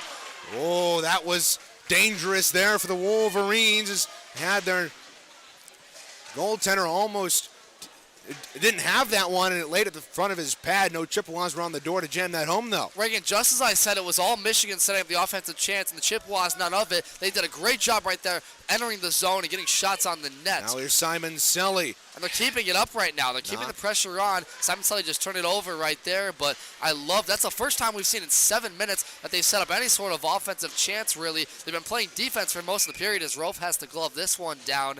And when you talk about chances and puck luck, Reagan, the more time you have the puck on your stick, it's obvious. The more shots you get on the net, the more times you're going to get a lucky bounce. Something's going to happen in front, chaos, and it's going to lead to goals. And the Chippewas need to reverse this right now. You're not going to get goals like you did in the first period off 2 shots. You've got to create a couple of chances, make it tough on Heelman, and crash the net. 3:38 to go here in the second period of play. We're all tied up from Arctic Edge of Canton. On the east side of the state, home of the Michigan Wolverines, Hayden Flynn. Long outlet pass, too far for Jordan Cooper, and the Wolverines will wrap it around the boards once again. Chip's got to move their feet here. Another missed pass there intended for Hayden Flynn. And right now, moving over the zone, Wolverines set. Now here's Hayden Flynn. Neutral ice really well here. Over the line into the circle, a shot. And Heelman holds on to that one. A nice shot there from Hayden Flynn along the left wing half wall. It was up into the gut. That's your best opportunity to beat a goaltender on a sharp angle. Wasn't able to do it there. Important face-off now draw, Reagan. It'll come to the left circle in the Wolverine zone. 3:11 left to play. This is a chance for Owen Campbell and the Chippewas to do something here. Keelan Baker off the draw, fires it from the point and behind the net. Now here's an intercept from Cooper, firing it out in front on a spin-around shot. Comes free to the far half wall after it went wide. Now it's tipped out to center ice. Wolverines have numbers. 2-on-1. Here's Tyrell over the line right side. He's into the circle, feeding it out in front. Great defensive play. Another shot saved by Rove. Great 1-2 punch there by the Wolverines. Now a giveaway by Flynn. Working in. Here's Calise. Calise feeding it out in front. Bouncing puck. Taking his man down from behind. A shot by Stewart from the left point was blocked. Dangerous play there by Hayden Flynn. He gave that puck away, and it gave the Wolverines a beautiful opportunity. Yeah, I'm not really sure where Hayden Flynn was going with that puck. Cooper fed it to him, and then Flynn kind of just tossed it right in front of the blue line, giving this puck away, and it led to a Wolverine chance. And as I just mentioned, the sloppy play from the Chippewas, not really able to connect over the neutral zone very well so far in this period. Chip's got to be more aggressive here. They've got to get more, I guess, pep in their step, move their feet, and make cleaner passes. It's simple talk. It's very basic hockey, but it's what needs to happen for the Chippewas to retain some sort of offensive pressure here. Kosnick off the draw, feeds it down low. Chippewas go to work in the offensive end here, but it was knocked away. William McGraw will pick up the loose change. Wrap it around the boards, pinching down from the right point. Was Martin. He fed it out in front, skipped away to the left point.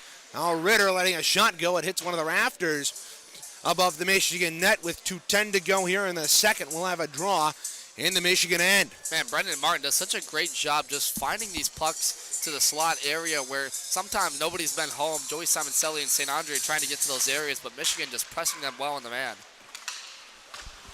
Here's Jacob St. Andre along the left half wall. Pressured there by Owen DeVries, and DeVries will pick up the puck. Pass was intercepted by Austin Ritter. He'll move that out to center ice and try to go chugging in after it.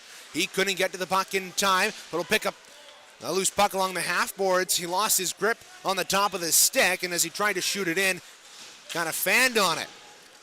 A long pass up by McGraw, and that'll go the length of the ice with 1:35 to go here in the second period of play.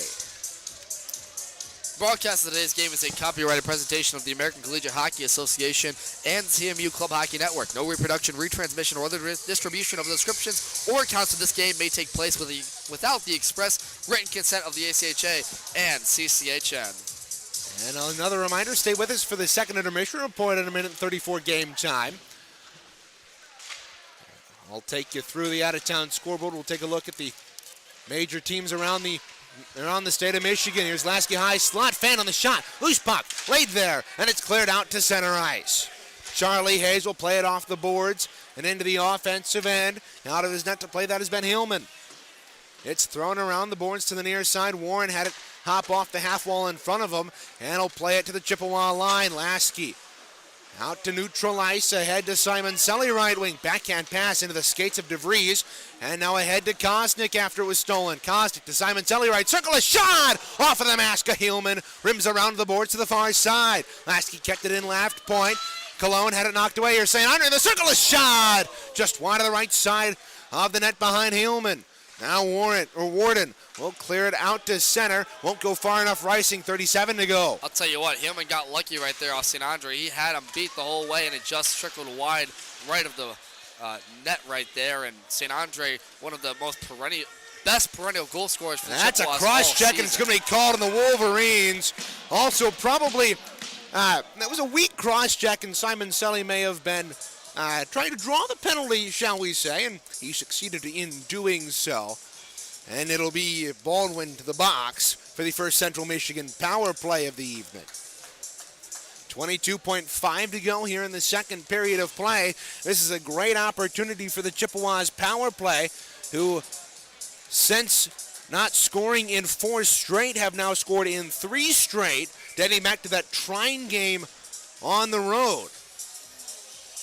On the right circle, won by the Chippewas. Here's Porzondik, top of the slot. Let a wrist shot go, saving the rebound. Nadeau on the rebound, couldn't jam it home. Clearing attempt was fanned on, kept in by Gibbs. Off the half wall to Porzondik. Bouncing puck in the right circle. Wolverines try to clear it. It's free, and they eventually pitchfork it out, but it's going to go out of play with 2.6 to go. Draw will be in the Chippewa offensive end with 2 seconds to go. I like what Nadeau's thinking, trying to get to the high slot area or the high circle area and get a rebound chance. And had he been a little bit tighter to the net, he might not have whiffed that so far wide over the net.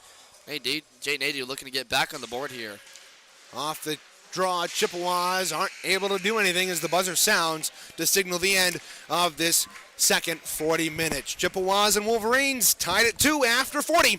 We'll step aside. Second intermission report coming up after this. You're listening to CMU D3 Hockey on CCHN.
Reagan Cleaves back here radio ringside at Arctic Edge of Canton here in Canton, Michigan, as after 40 minutes of play, it's the Central Michigan Chippewas 2 and the Michigan Wolverines 2.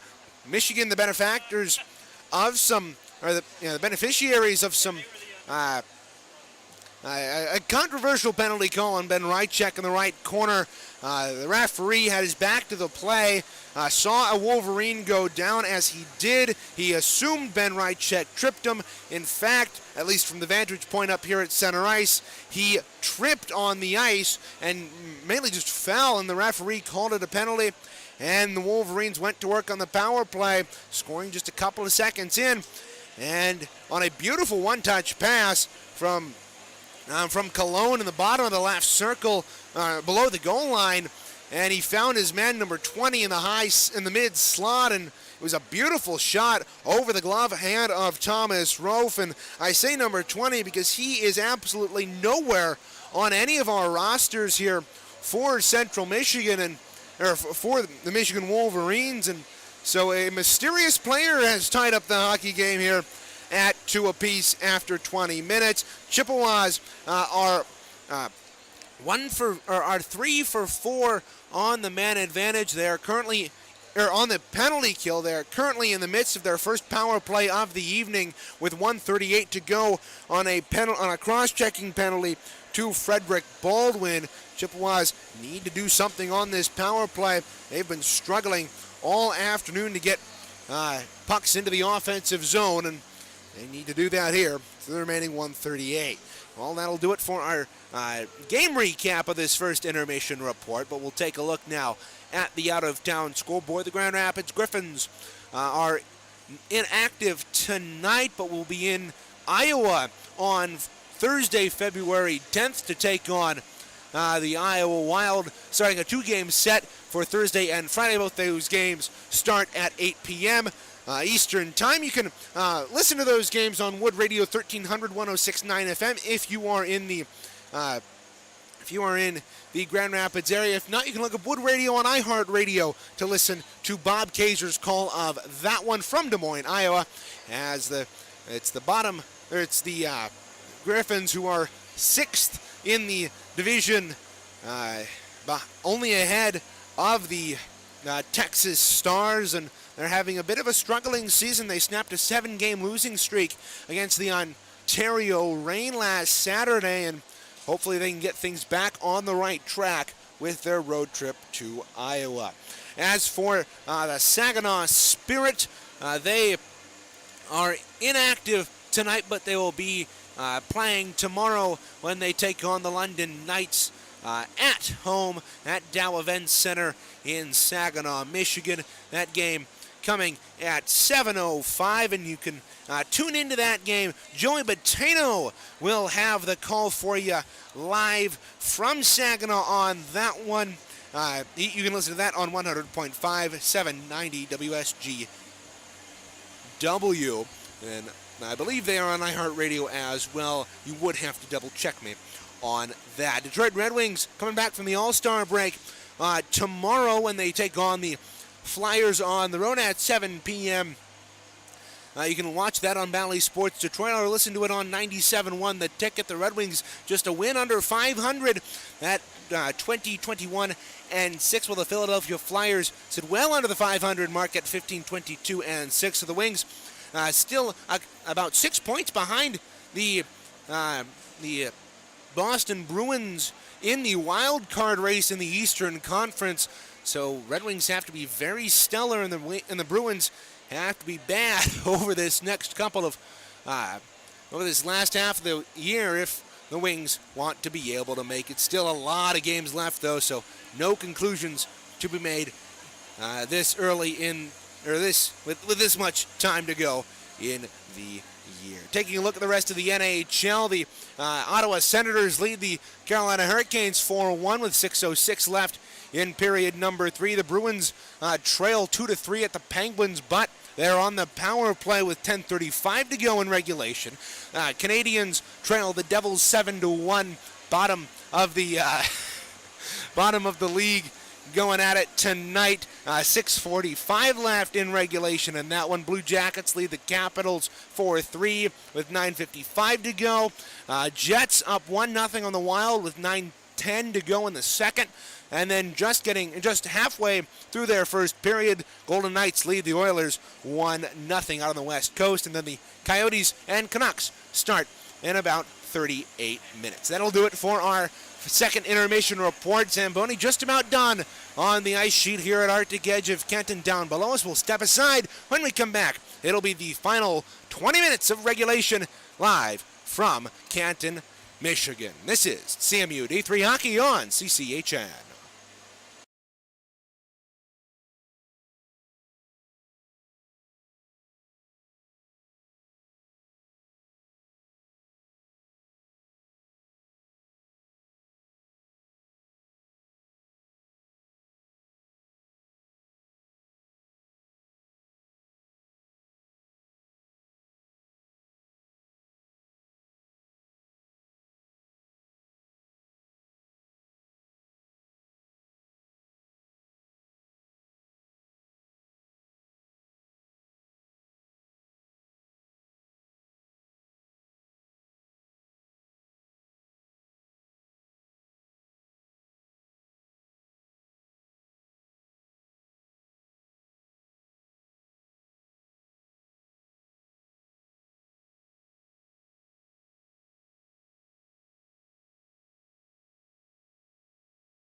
Well, we are waiting for the Chippewas to get back on the ice down to our right. They've just blown the goal horn.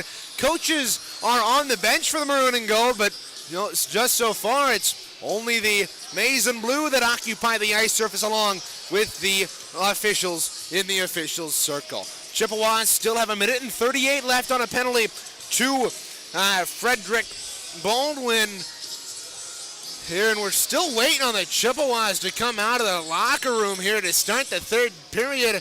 I don't know what's taking them so long. Joel Drucker just went back to get him, and here they come. Jordan Cooper leading out his team onto the ice, and a slow clap from Owen DeVries with his stick on the ice, and I'd say that's pretty darn appropriate here as we start the third period. Chippewas will take the defensive zone to our right, traveling right to left, wearing their maroon uniforms with gold trim, while the maize and blue will travel left to right in, yes, their maize uniforms with blue and white trim.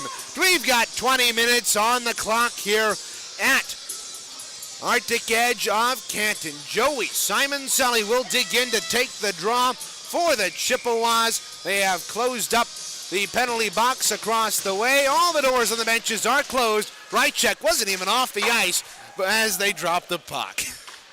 It'll be dumped in behind Thomas Rolfe. Will come out of his net to play it. Brennan Martin behind his net. Will send a pass outletted to Kostick, trying to dance around his opposite number here coming, but that doesn't work with 1:19 to go in the man advantage. One thing the Chippewas, Devin, have struggled with on the power play is once they lose that opening draw, they've always found it hard to get back onto the offensive end. Let's see if they can do it here. Just barely offsides on the Chippewas here. And with 1:07 to go in the man advantage. Reagan, you are right about struggling to set up. When you clear a puck away as a defensive team on a penalty kill, it really kills off a lot of time and forces a team to sort of re-game plan about what they're going to do. A lot of teams will strategize what they do off a face-off draw. Some will not off of a face-off loss. So the Chippewas need to find a way to rally off of these losses. But, I mean, you talk about it right now. They're trying to fish the puck away. They need to win this battle right here. But they have to reset it back to center. Yeah, Jacob Kostick receives the pass from Brendan Martin and will return it across the way. Martin ahead to Kostick over the line. Will work into the right circle. Will shovel it down low to go and get it himself. 42 to go on the man advantage. Kostick leaves it there for Simon Selly. Gets hit up high. There's going to be a penalty here. Puck comes free into the corner, and there's going to be a penalty here as Tyrell touches up the puck. We'll wait to see what the call is. Maybe interference, maybe a check to the head. We'll wait to see how many minutes they put up on that score clock to our left. By the way, it'll be a 34-second 5-on-3 for the Maroon and Gold. 2-minute penalty here against number 26, Logan Gare.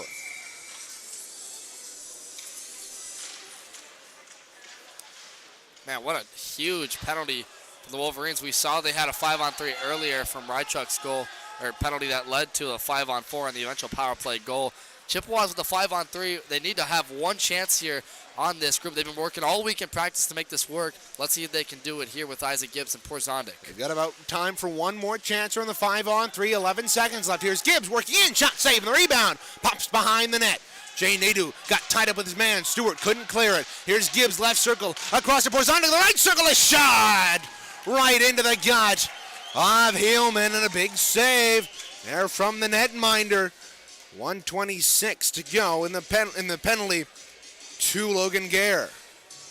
So that one, that's a decent shot by Porzondik from the right circle. Didn't get a whole lot on it. He wanted to go block her side there, and he kind of just shoved that straight into the chest of Hillman. Here's Gibbs, right point, fanned on the pass across to Martin, and it'll come back out to center. Christopher Martin back defensively for Isaac Gibbs. Stretch pass for Charlie Hayes. He tipped the puck into the offensive end with 1:09 to go. And the Wolverines clear it out to center. Bouncing puck. Knocked to Charlie Hayes. Will send it back to Gibbs, ahead to Martin, but he tipped it away. Jay Nadeau tied up his man across the way. He got back on side, and Charlie Hayes will intercept that one. Yeah, I'll tell you what, that's a bad giveaway by Isaac Gibbs there. Had it right on his tape at the blue line and didn't make a clean pass at all. Really just hopped it over his stick.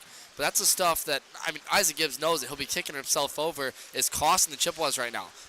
Clean passes aren't happening, and when you give up a chance like that, it resets your Oh, entire now look play. out. Here's they haven't had a Khalees. shot since that. Khalees over the line, short-handed, lost the puck on the stick handle, and Simon Selly takes it away.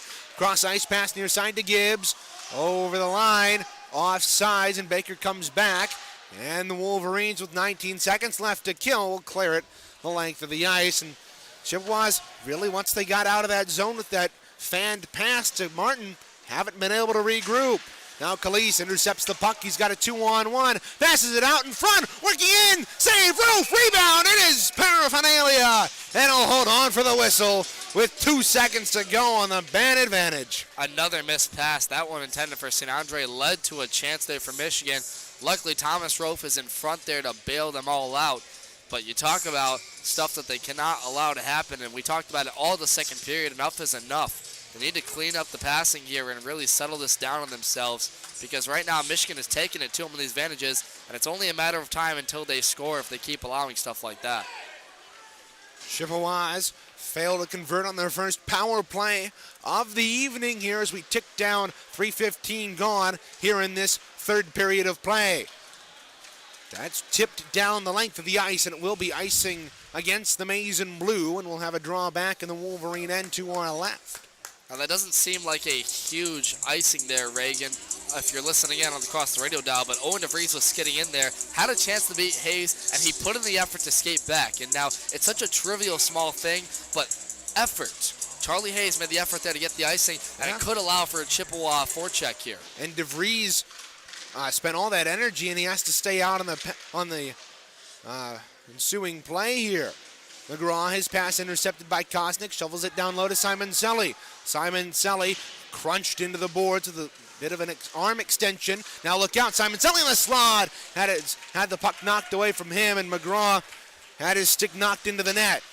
Now, that's interestingly not called, as Cologne got knocked down by Simon Selly at neutral ice. Now St. Andre had his stick knocked away from him, and he'll have to go to the bench after he kicks it into the offensive end.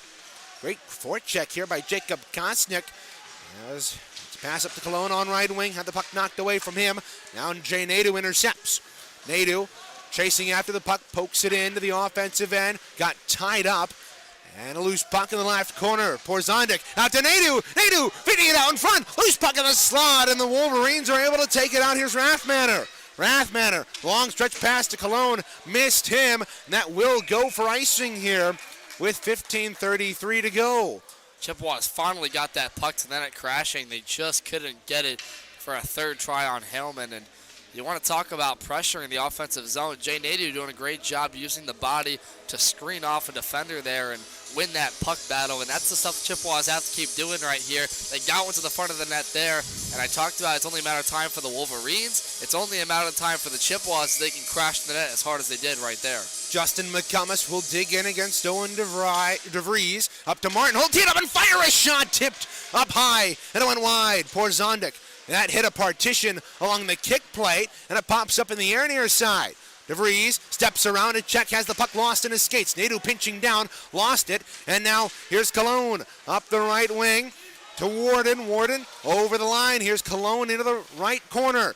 Cologne working into the far side, got the puck knocked away from him. Keelan Baker shovels it to the near corner. Andrew Porzondik riding a 5-game point streak. We don't believe he's got one today. Puck free at the side of the net.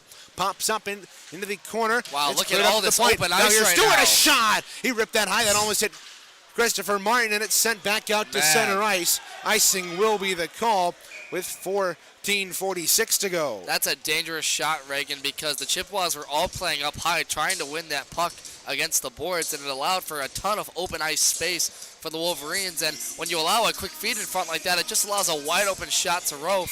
And really, the Chippewas need to play more man defense. They're all doing puck watching right now. That only works if you win those battles, and right there they didn't. Now look out, the Chippewas might have numbers, but Jay Nadeau couldn't forward that puck on ahead. And it's forced back into the Chippewa end. Now here's Andrew Porzondik, stretch pass ahead, intended for Cooper, but McComas picked it up. Wolverines take it though at center ice, and now look out, here's McComas, and over the line, drop pass for Porzondik. He gets knocked down. McComas at the side of the net, couldn't jam it home. Puck free behind the net, it's picked up there by Gare. Logan Gare Puck bouncing at neutral ice, and here ahead is Newton over the line right side. Newton working into the circle, trying to feed one in front, knocked away to the half wall. Down low, Newton picks it up, crunch to the boards there by Porzondik. Down low, here's Newton, Newton left corner. Got knocked down, no penalty called as Wolverines might have wanted one there. Ritter takes his man to the boards, puck free, bouncing around in the Chippewa end. Now look out, working behind another wraparound. Couldn't be gotten there by Logan Gare. Now the Chippewas break out. Man, Cooper's both hurting. these teams are just tired right now, Reagan. They're both looking for changes. Michigan gets one. Chippewas get about 2 people off there. Now a feed out in front. It comes free to the left corner. Here's Baldwin. A wrist shot. Oh, that just trickled wide. It comes up free to the near half wall. Thrown down low. Picking that up's Baldwin. Baldwin behind the net. Trying to feed one out in front. It was knocked away. Wolverines have had a long extended zone time here. Now a pass across, intercepted, and the Chippewas are back out the other way. Owen Campbell beating his man to the puck, gets held up behind. Is this going to be a penalty on who? Owen Campbell bats the puck in the air, and it's going to be a holding penalty. I think I called this on Campbell. Campbell's not skating to the box. And it's going to be on the Wolverines here. Pardon the confusion. Ryan Ramboer is going to the box with 7 minutes elapsed here in this third period. A massive opportunity for the Chippewa power play, just their second of the night. I'll tell you what, Reagan, before we get to this power play coming up here, that was a great job by Jordan Cooper to get his stick in the passing lane right there. They had someone on the back door, the Wolverines did, for the one-timer on Rofe, and he got in the passing lane, allowed Owen Campbell to come back down the ice, and now it's led to a power play for the Chips, the biggest one of the night coming up here. Yeah, they're 0 for 1 on the year, 19.5 on the campaign. Now a shot from the right point was blocked out in front. Now the Wolverines might have a rush the other way. Moving up ice, here's Strauss. Put it into the offensive end, but Lasky couldn't corral it, and the Chippewas can't win those offensive zone draws in that power play. Goodness, and it's cost them here. Now Alex Lasky with 20 seconds gone. It's tipped into the offensive end. McGraw takes it, played with a high stick. Wolverines will touch up though. Long clearing attempt here by the Wolverines is successful. Rofe will leave that for his alternate captain, Hayes. Hayes will drop that into the far corner for Lasky. Chippewas on their third power play of the night, and this one has to be the best one. But right now, the Wolverines are playing offensive defense here, keeping it away from the Chippewas. And again, they clear it down the length of the ice, just over the blue line. And when you get into the offensive zone, you have the puck possession. It doesn't allow the team to set up. It doesn't allow anything to get going here. Chippewas need to get transitions faster. Now speaking transitions, here's Cooper over the line into the outside of the right circle, working around to the near corner. Puck took an odd hop off the partition. Simon Selly's got it, feeding it across, shot, save, rebound, Heelman. What a save on a spin-around shot there by Kosnick. I'll tell you what, Reagan, that partition almost had the assist right there, as that one came right out in front and met to the blade of the streaking Chippewa forward. 41 to go in the man advantage, and it's cleared up and out of play. And where's that draw going to come? It's going to come back all the way into the Wolverine end, so with 35 seconds to go in the man advantage, Chippewas have an offensive zone draw. Boy, oh boy, Joey Simon-Selly needs to step up here. He's one of the best face-off men in all of Division III ACHA. And if they can win this draw, they can finally set up with 35 seconds left. We'll dig in with Rathmather in the left wing circle of the Wolverine end. Puck And is he dumped. does. Chippewas win it. Here's Baker, a shot, tipped in front, save, rebound, loose in the slot, just fluttered high. Wolverines are able to get it to the line, but not out. It's fished out of there by Simon Selly. He'll hold it top of the slot, down low to Kosnick. He couldn't hold it. Here's Martin. He'll tee it up and fire a shot just wide of the net. He beat the goaltender, but it was wide. Now it's picked up across there by Rathmather, and he'll send it the length of the ice down on Rofe with 10 to go. Great opportunity there for the Chippewas, couldn't cash in. Now look out, here's a rush the other way for the Chippewas. They'll send it in on goal. Haleman leaves it for his man, 11 to go here in period number 3. Now the Chippewas feed it out in front, did Simon Selly. It was blocked away. Puck free, sent behind the net. Stewart takes it, knocked down from behind there by Ben Rychak. Puck free in the left corner. Rychuk hold down. How is that not a penalty? He literally had a handful of his jersey. Come on. Now Stewart will take it and come the other way for the Wolverines. St. Andre had it knocked away from him. Cologne over the line, couldn't handle it. Now Simon Selly trying to poke the puck ahead. He bouncing puck at center, corralled by the Wolverines. Over the line, here's DeVries. DeVries dropped it back. Here's working in. A shot was blocked there by Ward. Now up top. Here's Tyrell. Let a shot go. It was blocked. Brennan Martin picks it up behind the net. St. Andre on the near side tried to flip it out, and he does. Back out to center ice. 10-10 to go. This one allowed Chippewas to change. Finally, tired bodies out on the ice after that transition. Rychuk still out on the ice right now, tired after he got hauled down in the corner there in the offensive zone. But right now, a good transition from both teams here in a 2-2 tie with 10 minutes to go, Reagan. The stakes are heating up right now. Yeah, the fourth and the fifth teams in the MCHC East separated only by 1 point. Michigan at 11, Central Michigan at 10. Now Cologne along the near half wall, pressured by Gazdecki, pot free. Cologne gets it back right circle. He had it knocked away, and Charlie Hayes will chip it off that glass and out to center ice, and Hayden Flynn moving in there with Keegan Moore pursuing his man. Wolverines break out left to right. They almost lost the puck, and they do finally at neutral ice. Clearing attempt, knocked away by Lasky. They tie up in front of the Chippewa bench just inside the zone. Moore comes out with that. We'll send it near side. Thought he was going to pass it to Hayes, but instead we'll send it in behind. And that is Moore ends up going for a change here. Hayden Flynn, great forecheck here by the Chippewas, number 24. That's a hand pass, and it's going to be blown down in the defensive end here. As in the ACHA, you cannot commit a hand pass in any zone, unlike you can do in the defensive zone if you are in the in the NHL. NCAA also follows the ACHA rules, or rather vice versa. ACHA is under the NCAA rule book with a couple of minor changes. Well, I'll tell you what, the bottom line is the Chippewas have done a good job here getting more into the offensive zone, but right now they're not really getting to the front of the net and entirely as they gain puck possession at the blue lines, but they're not really getting stuff to the front of the net. Wolverines Credit to the control Michigan defense. Wolverines control the puck in the offensive end. Here's coming up top. Stewart, a shot! Saved by Rofe, and the rebound is poked at there by Newton after Rofe had covered it, and that'll draw a couple of words from the Chippewa defenseman, but nothing more than words. Reagan, I'll tell you what, I'm a little bit surprised about the lack thereof of physicality on both teams here, because this period really hasn't seen a lot of big hits, unlike that end of that Oakland series where we saw it back and forth. Yeah, the Wolverines control the left corner off the offensive zone draw. Here coming, works it up top. Here's Stewart, a wrist shot intended to go wide, and it does. Behind the net, here's Newton, left corner, worked out outside the left circle. His pass blocked, knocked out by a high stick by Jay Nadeau. He can't play it as it'll roll in on Heelman. 8:08 to go here in period number 3. Stewart controls in his own end. Wolverine zone to our left. Stretch pass deflected up into the netting, and the draw will be just outside the Chippewa line. If you're looking for game reports, stats, schedules, and more, take a trip to cmichicehockey.com. There you can find those and much more, including player information, recruiting information, apparel, and more. That's cmichicehockey.com. Draw just outside the Chippewa line, won by the Wolverines. Chippewas haven't been able to get a lot of face-off wins against this Michigan team. Here's Jordan Cooper.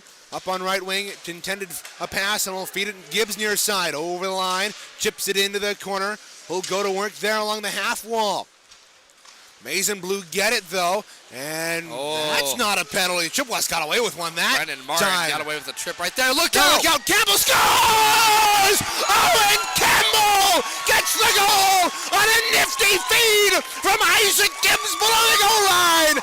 And with just 7:34 to go in the third, the Chippewas are back up top. What a job by Isaac Gibbs and Owen Campbell to stick with the play. It was kept in from Brendan Martin. Isaac Gibbs got down low and fed this one right in front for Campbell, who goes blocker side, near side from where he was in front of the net to make this a 3-2 game. Owen Campbell continuing his hot streak now with his 10th of the season, or rather, 8th of the season. 17 points there, good enough for third on the team. What a job by those two, getting on the scoring sheet. And what a feed from Isaac Gibbs below the goal line. And for Heumann, that's one that he wants to have as it comes short side. Now look out, the Wolverines have numbers over the line. He'll work in a shot block. That was blocked high. Across the way, DeVries will pick it up. It's chipped to the left point. Now wrist shot along the ice, went to the near side. Charlie Hayes will whack at it, and it comes up to Cologne. Cologne pitchforks it into the far corner. Keelan Baker ahead for Isaac Gibbs. It was behind him. And the Wolverines will dump it back in. 6:55 to go here in period number 3. Outlet pass, not played with a high stick. Gibbs pokes it to the free to the far boards. It comes free in the official circle in front of the penalty boxes across the way, and DeVries picks it up to the near side. Here's Tyrell. Sammy Tyrell will gain the red line and fire it around the boards. Across the way, number 20 will whack it off the boards and behind the net. Lasky takes DeVries to the boards. Kosnick almost caught an elbow up in the face from the Rockford graduate, and it's worked up to the point. Here's Rathmanner. Rathmanner, let a shot go, tipped in front, and it went wide of Rove. Now Lasky takes his man down. That's going to be a penalty. Draw a penalty. It looked like it probably should have been a penalty. Maybe a little bit of an embellishment for number 20, but it is what it is. It'll be Lasky to the box. Chippewas on the penalty kill for the 5th time tonight. Yeah, Lasky threw that play well, but talk a little bit about that goal. That really came because the Chippewas were finally forechecking and pressuring well in the offensive zone. They didn't clear that puck away. Campbell could have easily tried to keep with Martin there, but he saw that Gibbs was going to get that puck right behind the net and came streaking in, and that's really just anticipation of the play there. Wolverines win the offensive zone draw. Here. Set up the power play. Now a pass in front. That was just sent wide, and a sharp angle shot. Save, center of the net. And Rofe says no, covering up in the blue paint with 10 seconds gone. 6:07 to go in regulation.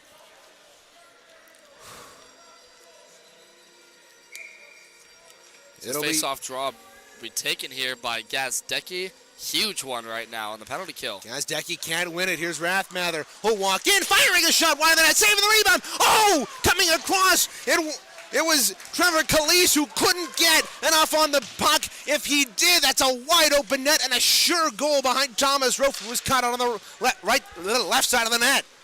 Now over the line is Rathmather. He'll throw it around the boards to the near side. Picking it up there is Calise. It's pinned up along the half boards north. Crom will throw it down low. Behind the net. It's fed up top for Warden. Near side Cram. Had it knocked away, and Keegan Moore lifts it the length of the ice. Great defensive play there by Moore, and right check on the forecheck here into the defensive end. And that's what Keegan Moore's out there to do, Reagan, is take away those passing lanes at the blue line and send it the length of the ice. Now look out. Here's Gare into the left circle. A shot blocked high of the net. Near side. It's Cologne. Cologne along the half wall. Gare had it knocked away from him. Cologne, right circle, half wall. We'll throw it down low.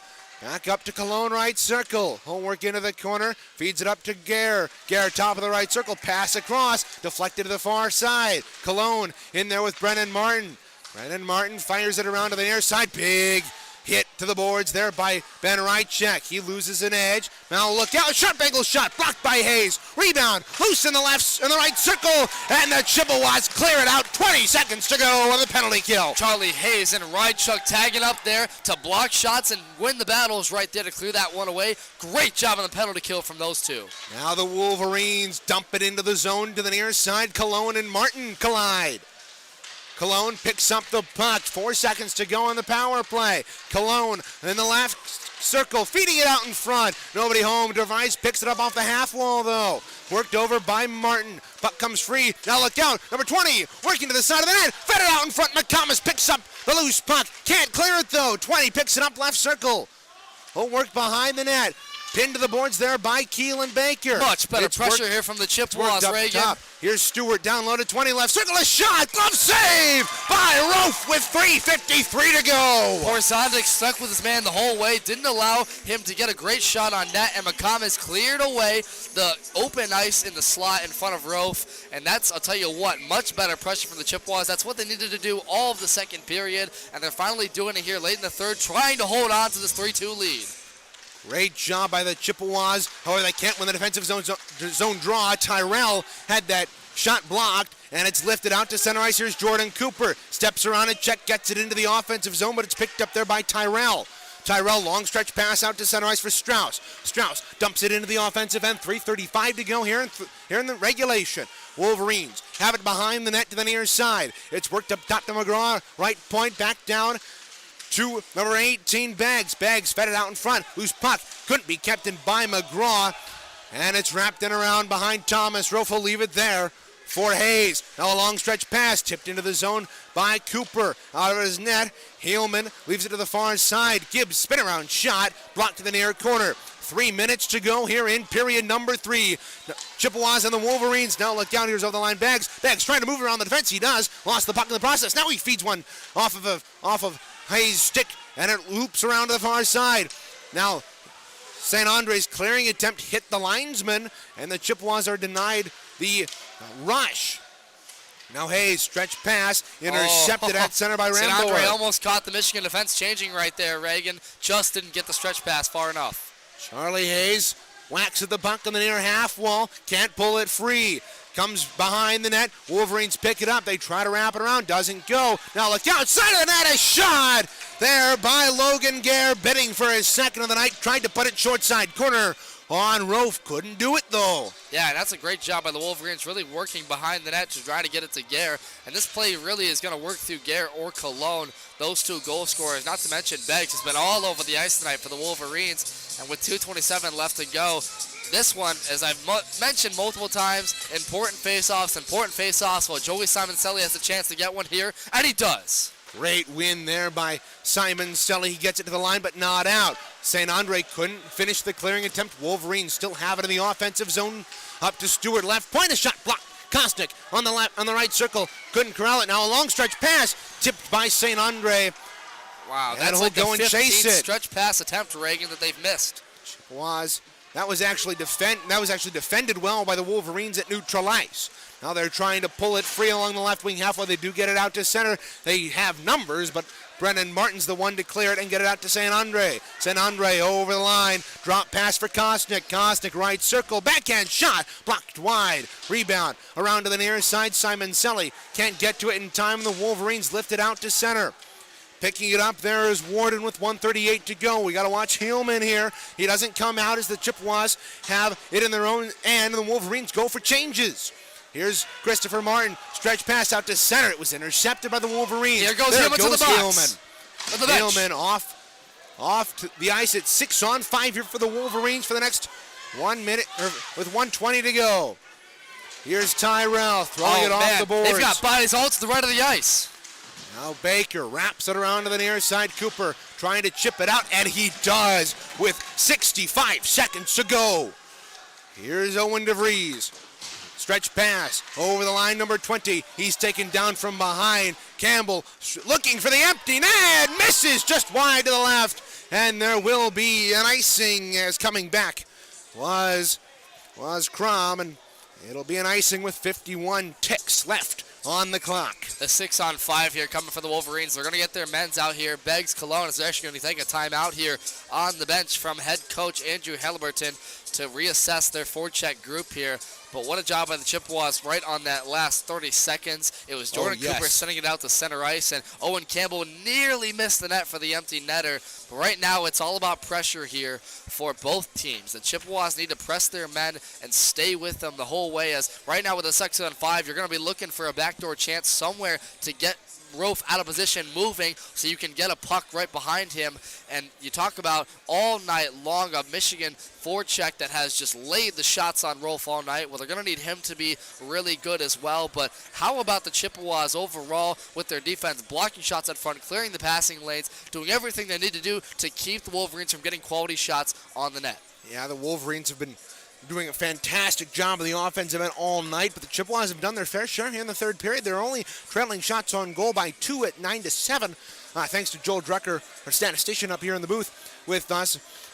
Assistant coach Dalton Sutherland for the Chippewas, assuring his top penalty kill group out here of the ice. And they're actually going to put a lot of forwards out here, Reagan. Isaac Gibbs, Owen Campbell, and Jordan Cooper for this penalty kill group, looking for that empty netter. Yeah, the 6-on-5 group. They also do have Brennan Martin and Christopher Martin out there. The brothers on the blue line for the Chippewas. 6 on 5 here with 51 seconds to go. Draw in the left wing circle, won by the Chippewas. Martin clears it off the high glass, but it travels into the Chippewa bench, and we'll have a draw once again in the Chippewa end. That burns 4 seconds. I'll tell you what, the captain for the Wolverines, Stewart, waiting there at the blue line. Expect them to try to get the puck for him, and he'll try to work a play here to the slot. Campbell to dig in. Off the tie-up. Wolverines get it back. Left point, a shot right on Rofe, and he makes the save. And now look out, DeVries getting into it with Owen Campbell in front of the net.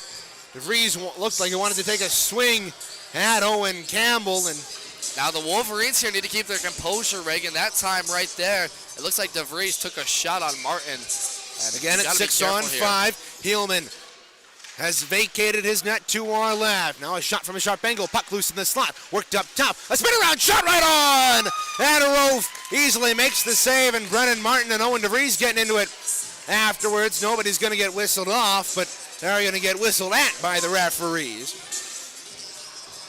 So with 36 seconds left, the faceoff for the third time will come to this left circle area. And the Wolverines have won the last 2, Reagan.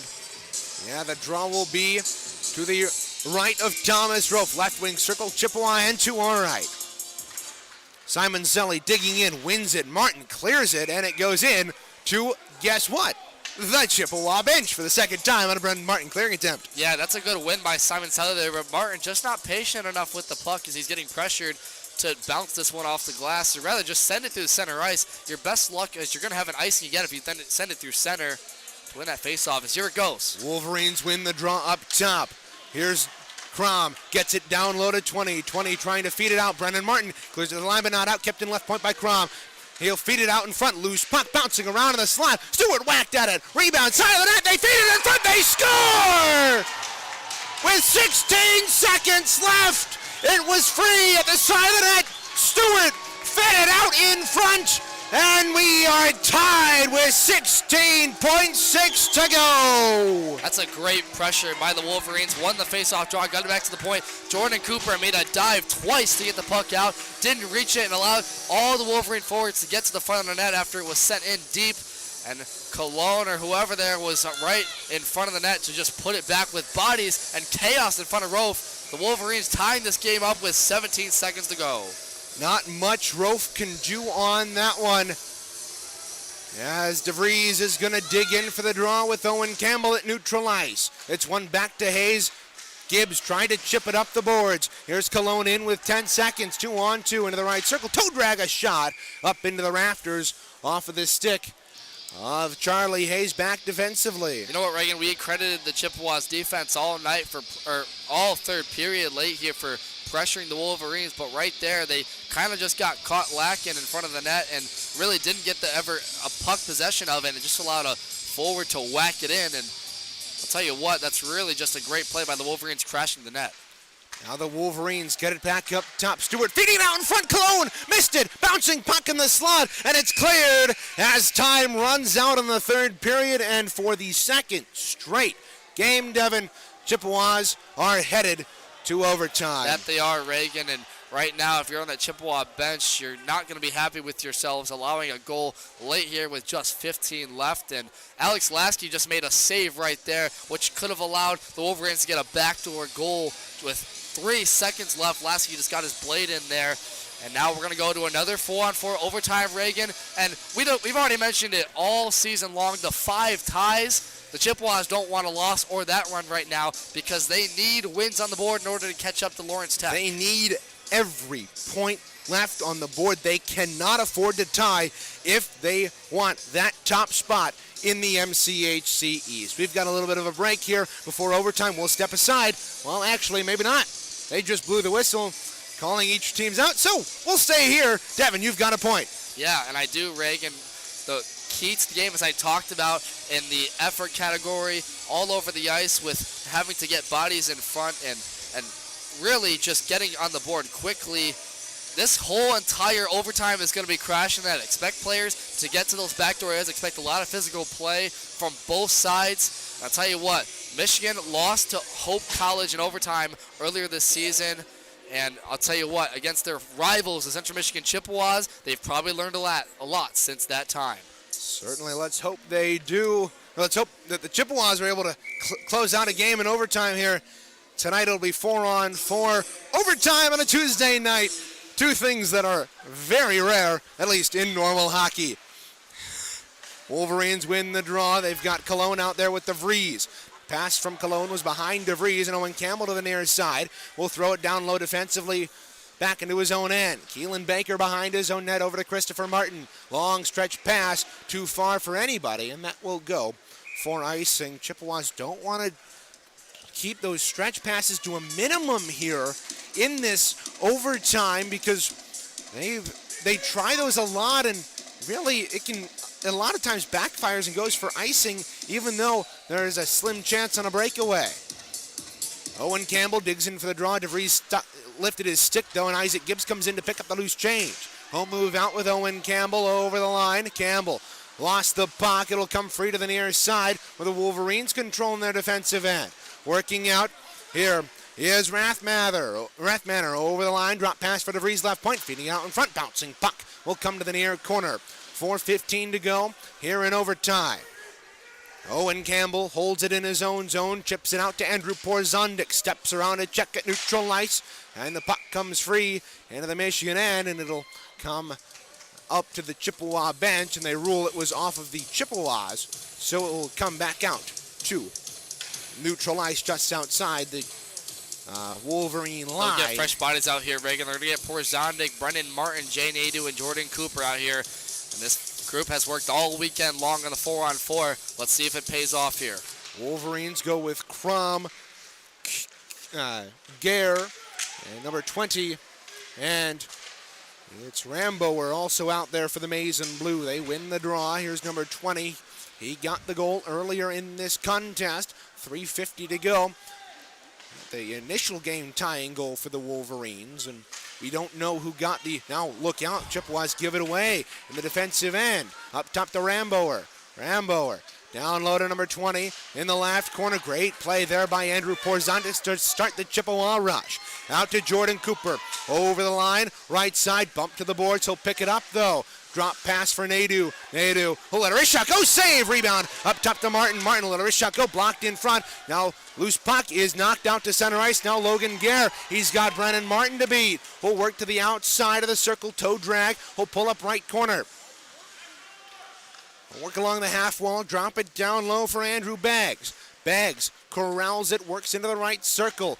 Near side left point for McGraw. Into the circle. A shot. Patted aside by Rofe with 8 of the goal paddle. Clearing attempt kept in left point by McGraw. Across. A one-timer shot up top. And Rofe holds on with 2:51 left in the extra frame. Brendan Martin tried to take a clapper from the point. Didn't get a lot on it. That's really an uncanny mistake by the captain, veteran of this team, who really maybe could have been more patient with the puck and waited for a better chance. But it led to a Michigan rush the other way. They've gotten a couple shots on Rofe, but he's made a couple of big stops here in overtime. Wolverines win the draw on the defensive and the offensive end. A shot deflected high and wide to the near side. Andrew Baggs works along the left half wall in the Central Michigan end to our left. Backhanded down low for Will Robinson. He got tied up with Simon Sully. The Wolverines work it up top. It hopped over the stick of Sam Tyrell and out to center. But look out, he gave it away. Here's Simon Sully over the line. Simon Sully working in to the outside. Feeds it out in front. Bouncing puck in the left circle. Chipped out by the Wolverines. Play in front of the Central Michigan bench. Now look out, here's Baggs in. He'll take a fire off the pad of Rove and ricochets to the near corner. 2:13 to go here in overtime. It's worked up left point McGraw. He's got plenty of time. Feeds it across to Stewart. Stewart holds it right point, circles. The wrist shot, go! Oh, that trickled just wide. It looked like it went off a body in front. Charlie Hayes fanned on the backhander. 1:57 to go in overtime. Here's Simon Sully over the line, feeding it out in front. Kostic tried to make one too many moves, and Cologne picks up the loose change. Cologne had it knocked away. He gets knocked down, no penalty coming. Cologne over the line, working in, a shot off the toe of Rofe on the right pad. Now it's worked up. Here's Rathmanner. Let a shot go, it was blocked.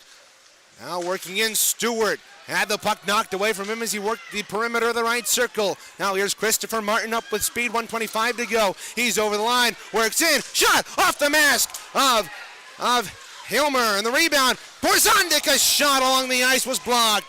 75 seconds to go. Puck loose in the Michigan end. Blocked there by Brennan Martin. Here's Martin into the right corner, working behind the net, looking for a pass. He'll work to the high slot. Let a shot go. Scores!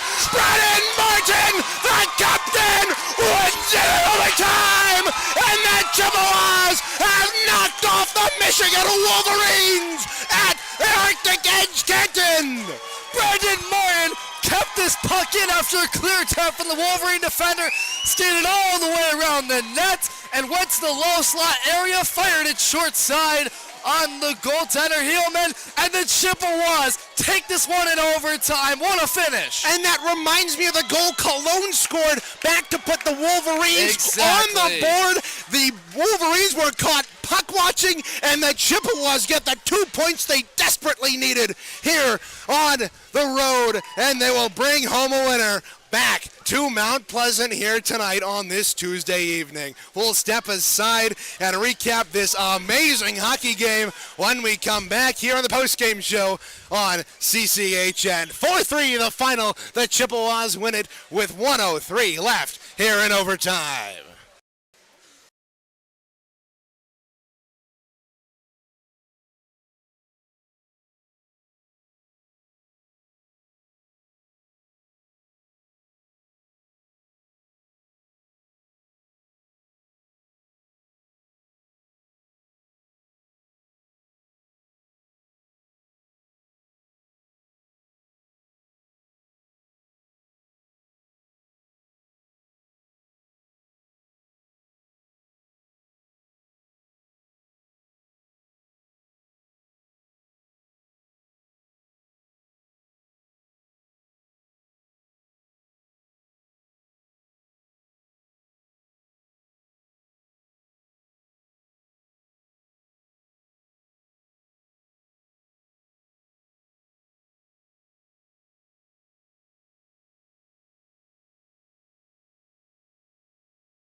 Well, the Chippewas finally did it. They won it in overtime here at the Arctic Edge of Canton as they knock off the number 9 Michigan Wolverines 4-3 on a beautiful Brennan Martin shot from overtime. But in order to get to overtime, we had to get some goals. And Devin, you'll take us through those. Yeah, Reagan, I'll take you through all the goals here, presented by SimmichIceHockey.com with the post-game show. Jordan Cooper got us started 5:15 into the first, getting that goal, and then responding for the Chippewas, Hayden Flynn now has goals in 3 of his last 5 games. A great job by the fourth liner replacing Julian Johnson tonight, and assisted by Justin McComas, the hometown boy here back in Canton. And you know what? That was a beautiful pass by Justin McComas. He was able to corral the puck just outside the blue line. He had Hayden Flynn going through the middle of the ice. He was on the left wing half wall. He fed it out in front, and Flynn was basically in on a breakaway the entire way, and he buried it past Heelman to make it 2-0. But it was Michigan responding just 7 minutes later. Logan Garr scored the goal, going wide across the net, similar to the overtime winner, or rather Martin, similar to Garr's goal, where he went wide of the net, unassisted, shot low blocker side in front in the low slot area to make it a 2-1 game, and Michigan responded right back. It was Tommy Shea scoring the first of his 2 goals tonight. Just 2 minutes later, assisted by Danny Colon, that made it a 2-2 game, ending the second period. Continuing the second, as it was again responding for the Chippewas late in the third. Owen Campbell scored from Isaac Gibbs. A great feed from Gibbs. Might light the lamp tonight, getting me a point, feeding it down low. It was a great play by Gibbs to get behind the net, stay with the play, and get it right in front for Campbell, the freshman connecting the dynamic duo. But it was Michigan responding right after. You got something, Reagan? Yeah, with that goal for the Chippewas, it was a short side shot that Heelman really should have had on the near post, and that's what happens when you pull a goaltender off his post with a pass out in front. You can get just a little bit of a gap short side, and the Chippewas were able to capitalize on that. They did, but it was Michigan responding just 10 minutes later when it looked like the Chippewas were going to hold on to a victory here in Canton. With 16 seconds to go, it was Tommy Shea again scoring his second of the night, crashing in front of the net. It looked like chaos in front of Rofe, and they got one with 15 seconds left to make it a 3-3 tie and head us to overtime. Yeah, and it was a great job there by the captain of the Wolverines, Stewart, to be able to pull that puck free and get it in the bottom of the right circle, feed it out in front, knowing there was a bunch of bodies out in front, and it ended up either going off a skate or knocked in by Tommy Shea on the back door. And that was a good, greasy goal there by the Wolverines. And then that took us to overtime, Reagan, where it was the Chippewas' 6th of the season, and for most of the overtime period, it was Michigan controlling. They got 4 shots on Rofe quickly to the first 3 minutes of that overtime period, but then coming back the other way was Brendan Martin, keeping a play alive after a Michigan defender tried to clear it out of his own zone. Brendan Martin skated wide of the net, went behind the net, and then went to the left circle low slot area and shot it short side on the goaltender, Heelman, to win the game for the Chippewas in their 6th overtime of the season, avoiding the tie and, more importantly, the overtime loss. And that improves the Chippewas' record to 12-3, 0-5 on the season. And more importantly, Reagan, tying Michigan in the standing for 4th, but they now have the advantage because of the game. Yes. So with coming into this game, Michigan held a 1-point advantage over the Chippewas at 11 points to 10 in the MCHC East. With that overtime, each team gets a point. So Michigan's now bumped up to 12, and Chippewas are bumped up to 11. And then with that overtime goal by Brendan Martin, that's the extra point that the Chippewas needed to grab tonight, and they are still within reach of Lawrence Tech. Absolutely, Reagan, and we'll get a little bit to our stars of the game and light the lamp as well. But we'll give you the final shot totals tonight. 51-37 in favor of the Wolverines. Rofe saved 48 on 51. Heelman saving 33 on 37. And penalties tonight, the Chippewas went 0 for 3 on the power play tonight. The Wolverines going 1 for 4 after it was a Ben Rydchuk penalty late in the third. A little bit of a questionable call that allowed the Wolverines to get back even in the game, 2-2 in the second. But nonetheless, we'll take it now back to Reagan for our players to watch recap as well as our 3 stars of the game. Yeah, well, our players to watch tonight were Andrew Porzonic and Isaac Gibbs. Porzonic, we believe at the moment, did not extend his 5-game point streak to 6. We don't think he got on the score sheet. It was Isaac Gibbs getting the assist on that Owen Campbell goal to give the Chippewas the lead late, or halfway through that third period. Andrew Beggs was one of our players to watch for Michigan. He didn't get anything. And then Cologne was able to get a goal and an assist, including the assist on one of those Michigan goals. Devin, how did the Chippewas do on our keys to the game here tonight?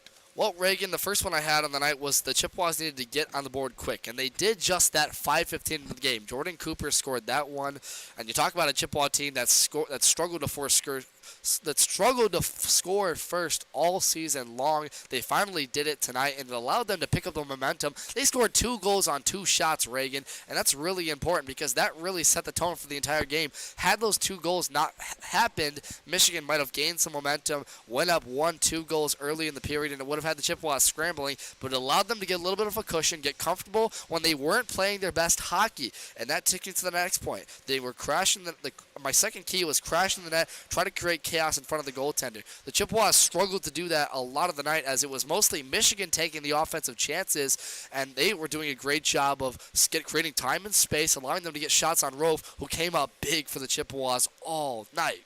Every single shot. We saw transitions, power plays, penalty kills, rushes. He did it all, and he bailed the Chippewas out when he needed to, but crashing the net was so important for them. They did it early in the game. A little bit later there, they had to rely on their goal scorers, Brendan Martin as well as Campbell, to get them goals, but nonetheless, good job by the Chippewas there. And finally, the effort, Reagan. They took advantage of Michigan's line changes late in the game. Michigan coming off a tired stretch of 3 games. They took it to them late in the game. You could tell Michigan was getting tired for getting all these shots on net that weren't going, and it finally paid off for the Chippewas to play a full 3 periods and a half here to get the overtime victory, Reagan. Yeah, certainly, and dang it, Devin, I don't know about you, but winning in overtime is possibly one of the best feelings, especially when you've already had 5 ties in this season.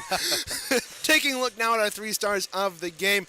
Well, we're going to give our 3rd star of the game to Tommy Shea, who scored one of the goals for the Wolverines tonight. He was all over the ice for the Maize and Blue tonight, and he did a really good job. Devin, who's our 2nd star? Our 2nd star tonight, Thomas Rowe, saving 48 on 51, was excellent all over the night, all over the ice, as I just mentioned. Really good edge work, really taking away time and space, using his vision on the ice to create stops for the Chippewas and allow them to stay in the game.